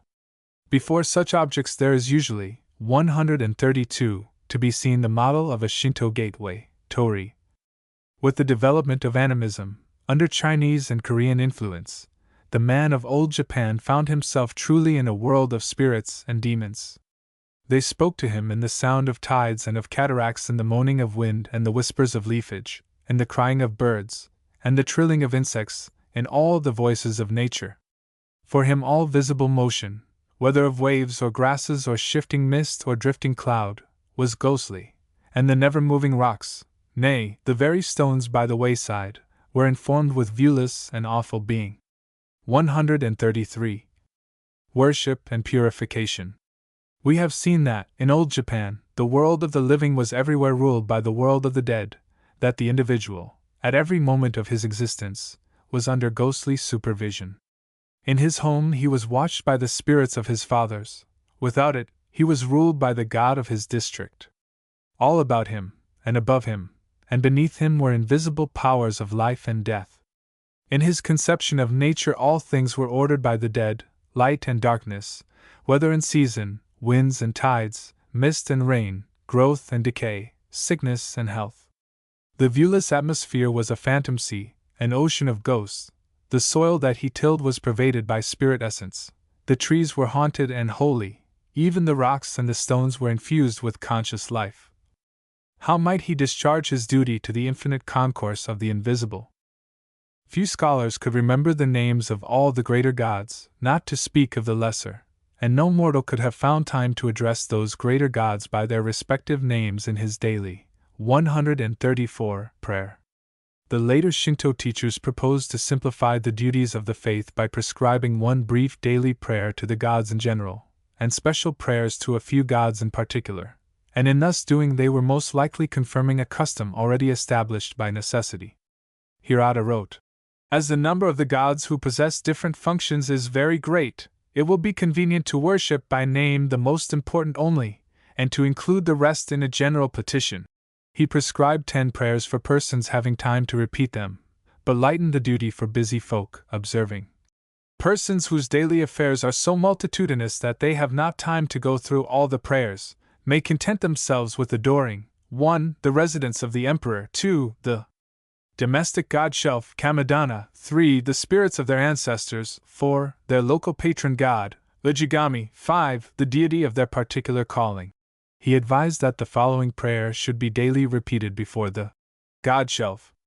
Reverently adoring the great god of the 2 palaces of Ise in the first place, the 800 myriads of celestial gods, the 800 myriads of terrestrial gods, the 1500 myriads of gods to whom are consecrated the great and small temples in all provinces, all islands, and all places of the great land of 8 islands, the 1500 myriads of gods whom they cause to serve them, and the gods of branch palaces and branch temples, 135, and Sahodo no Kami * whom I have invited to the shrine set up on this divine shelf, and to whom I offer praises day by day. I pray with awe that they will deign to correct the unwilling faults which, heard and seen by them, I have committed, and that, blessing and favoring me according to the powers which they severally wield, they will cause me to follow the divine example, and to perform good works in the way.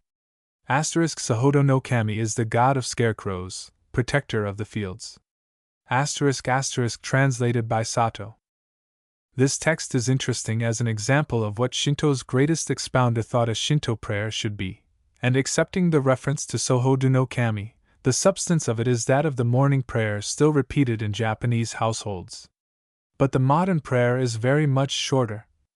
In Izumo, the oldest Shinto province, the customary morning worship offers perhaps the best example of the ancient rules of devotion.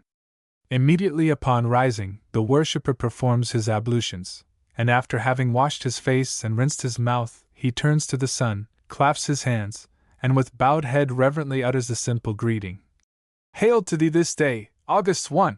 In thus adoring the sun he is also fulfilling his duty as a subject, paying obeisance to the imperial ancestor. The act is performed out of doors, not kneeling, but standing, and the spectacle of this simple worship is impressive. I can now see in memory, 136, just as plainly as I saw with my eyes many years ago, off the wild Oki coast, the naked figure of a young fisherman erect at the prow of his boat, clapping his hands in salutation to the rising sun, whose ruddy glow transformed him into a statue of bronze. Also I retain a vivid memory of pilgrim figures poised upon the topmost crags of the summit of Fuji, clapping their hands in prayer, with faces to the east. Perhaps 10,000, 20,000 years ago all humanity so worshipped the Lord of Day. After having saluted the sun, the worshipper returns to his house, to pray before the Kammadana and before the tablets of the ancestors. Kneeling, he invokes the great gods of Ise or of Izumo, the gods of the chief temples of his province, the god of his parish temple also, Ujigami, and finally all the myriads of the deities of Shinto. These prayers are not said aloud. The ancestors are thanked for the foundation of the home, the higher deities are invoked for aid and protection.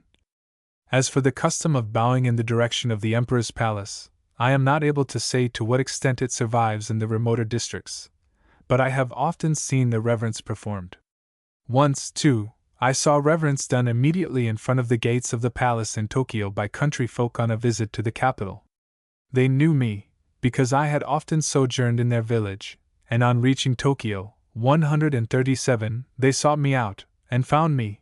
I took them to the palace, and before the main entrance they removed their hats, and bowed, and clapped their hands, just as they would have done when saluting the gods or the rising sun, and this with a simple and dignified reverence that touched me not a little. The duties of morning worship, which include the placing of offerings before the tablets, are not the only duties of the domestic cult. In a Shinto household, where the ancestors and the higher gods are separately worshipped, the ancestral shrine may be said to correspond with the Roman lararium, while the god shelf, with its tema or onusa, symbols of those higher gods especially revered by the family, may be compared with the place accorded by Latin custom to the worship of the Penates. Both Shinto cults have their particular feast days, and in the case of the ancestor cult, the feast days are occasions of religious assembly, when the relatives of the family should gather to celebrate the domestic rite. The Shintoists must also take part in the celebration of the festivals of the Ujigami, and must at least aid in the celebration of the 9 great national holidays related to the national cult, these 9, out of a total 11, being occasions of imperial ancestor worship. The nature of the public rites varied according to 138, the rank of the gods. Offerings and prayers were made to all, but the greater deities were worshipped with exceeding ceremony. Today the offerings usually consist of food and rice wine, together with symbolic articles representing the costlier gifts of woven stuffs presented by ancient custom. The ceremonies include processions, music, singing, and dancing. At the very small shrines there are few ceremonies. Only offerings of food are presented. But at the great temples there are hierarchies of priests and priestesses, miko, usually daughters of priests, and the ceremonies are elaborate and solemn. It is particularly at the temples of Ise, where, down to the 14th century, the high priestess was a daughter of emperors, or at the great temple of Izumo, that the archaic character of the ceremonial can be studied to most advantage. There, in spite of the passage of that huge wave of Buddhism, which for a period almost submerged the more ancient faith, all things remain as they were a score of centuries ago.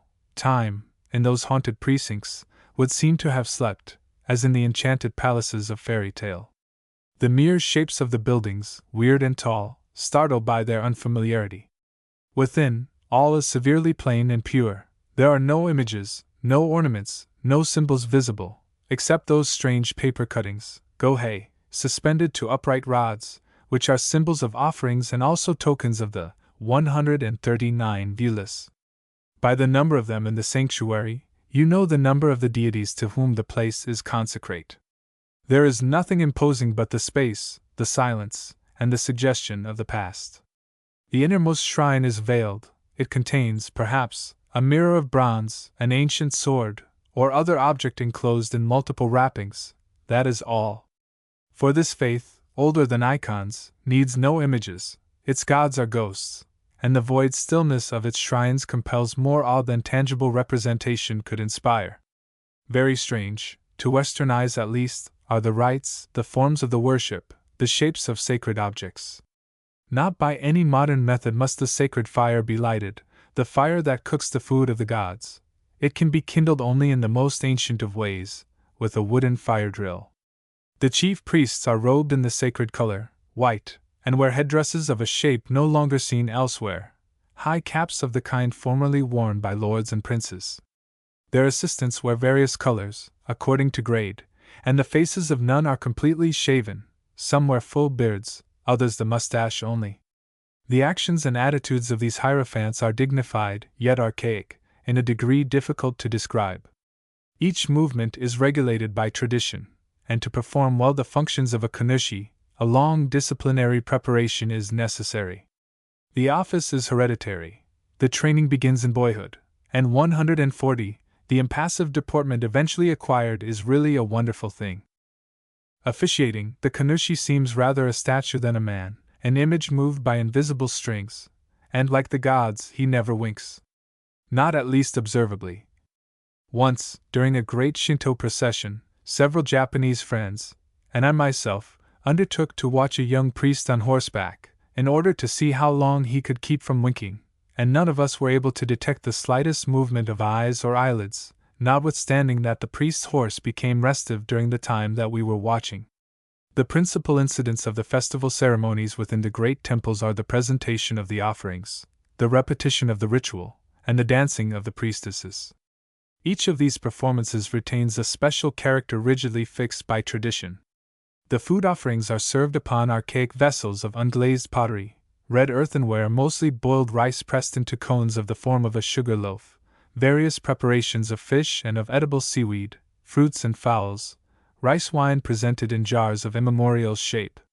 These offerings are carried into the temple upon white wooden trays of curious form, and laid upon white wooden tables of equally curious form, the faces of the bearers being covered, below the eyes, with sheets of white paper, in order that their breath may, 141, not contaminate the food of the gods, and the trays, for like reason, must be borne at arm's length.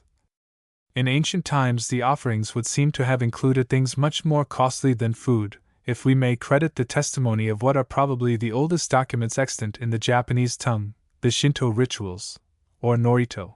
The following excerpt from Sato's translation of the ritual prayer to the wind gods of Tutsuta is interesting, not only as a fine example of the language of the Norito, but also as indicating the character of the great ceremonies in early ages, and the nature of the offerings.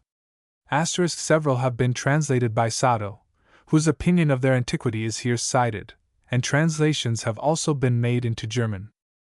As the great offerings set up for the youth god, I set up various sorts of offerings, for clothes, bright cloth, glittering cloth, soft cloth, and coarse cloth, and the 5 kinds of things, a mantlet, a spear, a horse furnished with a saddle. For the maiden god I set up various sorts of offerings, providing clothes, a golden thread box, a golden tatari, a golden skein holder, bright cloth, glittering cloth, soft cloth, and coarse cloth, and the 5 kinds of things, a horse furnished with a saddle. As to liquor, I raise high the beer jars, fill and range in a row the bellies of the beer jars, soft grain and coarse grain. As to things which dwell in the hills, things soft of hair and things coarse of hair. As to things which grow in the great field, plain, sweet herbs and bitter herbs. As to things which dwell in the blue sea plain, things broad of fin and things narrow of fin, down to the weeds of the offing and weeds of the 142 shore. And if the sovereign gods will take these great offerings which I set up, piling them up like a range of hills, peacefully in their hearts, as peaceful offerings and satisfactory offerings, and if the sovereign gods, deigning not to visit the things produced by the great people of the region under heaven with bad winds and rough waters, will open and bless them, I will at the autumn service set up the first fruits, raising high the beer jars, filling and ranging in rows the bellies of the beer jars, and drawing them hither in juice and in ear, in many hundred rice plants and 1,000 rice plants. And for this purpose the princes and councillors and all the functionaries, the servants of the 6 farms of the country of Yamato, even to the males and females of them, have all come and assembled in the 4th month of this year, and plunging down the root of the neck cormorant-wise in the presence of the sovereign gods, fulfill their praise as the sun of today rises in glory. The offerings are no longer piled up like a range of hills, nor do they include all things dwelling in the mountains and in the sea, but the imposing ritual remains, and the ceremony is always impressive. Not the least interesting part of it is the sacred dance. While the gods are supposed to be partaking of the food and wine set out before their shrines, the girl priestesses, robed in crimson and white, move gracefully to the sound of drums and flutes, waving fans, or shaking bunches of tiny bells as they circle about the sanctuary. According to our Western notions, the performance of the 143 Miko could scarcely be called dancing, but it is a graceful spectacle, and very curious, for every step and attitude is regulated by traditions of unknown antiquity. As for the plaintive music, no Western ear can discern in it anything resembling a real melody, but the gods should find delight in it, because it is certainly performed for them today exactly as it used to be performed 20 centuries ago. I speak of the ceremonies especially as I have witnessed them in Izumo. They vary somewhat according to cult and province.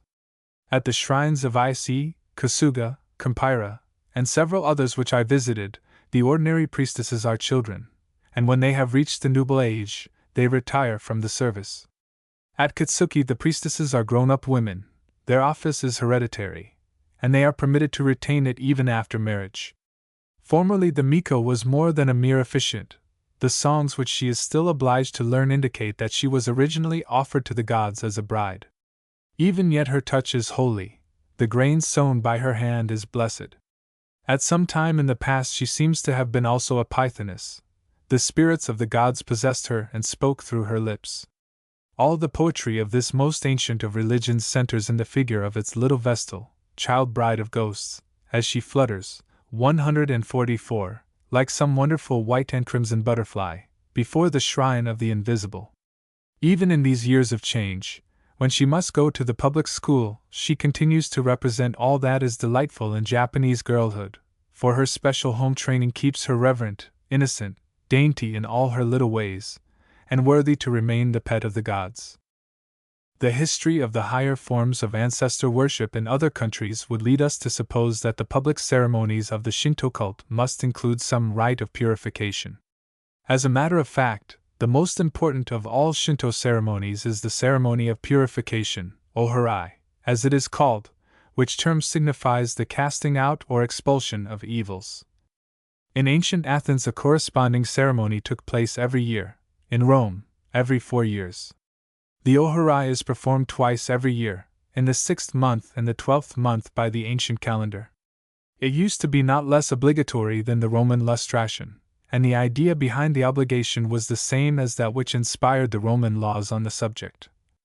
So long as men believe that the welfare of the living depends upon the will of the dead, that all happenings in the world are ordered by spirits of different characters, evil as well as good, that every bad action lends additional power to the viewless, 145, forces of destruction, and therefore endangers the public prosperity. So long will the necessity of a public purification remain an article of common faith. The presence in any community of even one person who has offended the gods, consciously or unwillingly, is a public misfortune, a public peril. Yet it is not possible for all men to live so well as never to vex the gods by thought, word, or deed, through passion or ignorance or carelessness. Everyone, declares Hirata, is certain to commit accidental offenses, however careful he may be. Evil acts and words are of two kinds, those of which we are conscious, and those of which we are not conscious. It is better to assume that we have committed such unconscious offenses. Now it should be remembered that for the man of old Japan, as for the Greek, or the Roman citizen of early times, religion consisted chiefly in the exact observance of multitudinous custom, and that it was therefore difficult to know whether, in performing the duties of the several cults, one had not inadvertently displeased the unseen. As a means of maintaining and assuring the religious purity of the people, periodical lustration was consequently deemed indispensable. From the earliest period Shinto exacted scrupulous cleanliness. Indeed, we might say that it regarded physical impurity as identical with moral impurity, and intolerable to the gods. It has, 146, always been, and still remains, a religion of ablutions. The Japanese love of cleanliness, indicated by the universal practice of daily bathing, and by the irreproachable condition of their homes, has been maintained, and was probably initiated, by their religion. Spotless cleanliness being required by the rites of ancestor worship, in the temple, in the person of the officiant, and in the home, this rule of purity was naturally extended by degrees to all the conditions of existence. And besides the great periodical ceremonies of purification,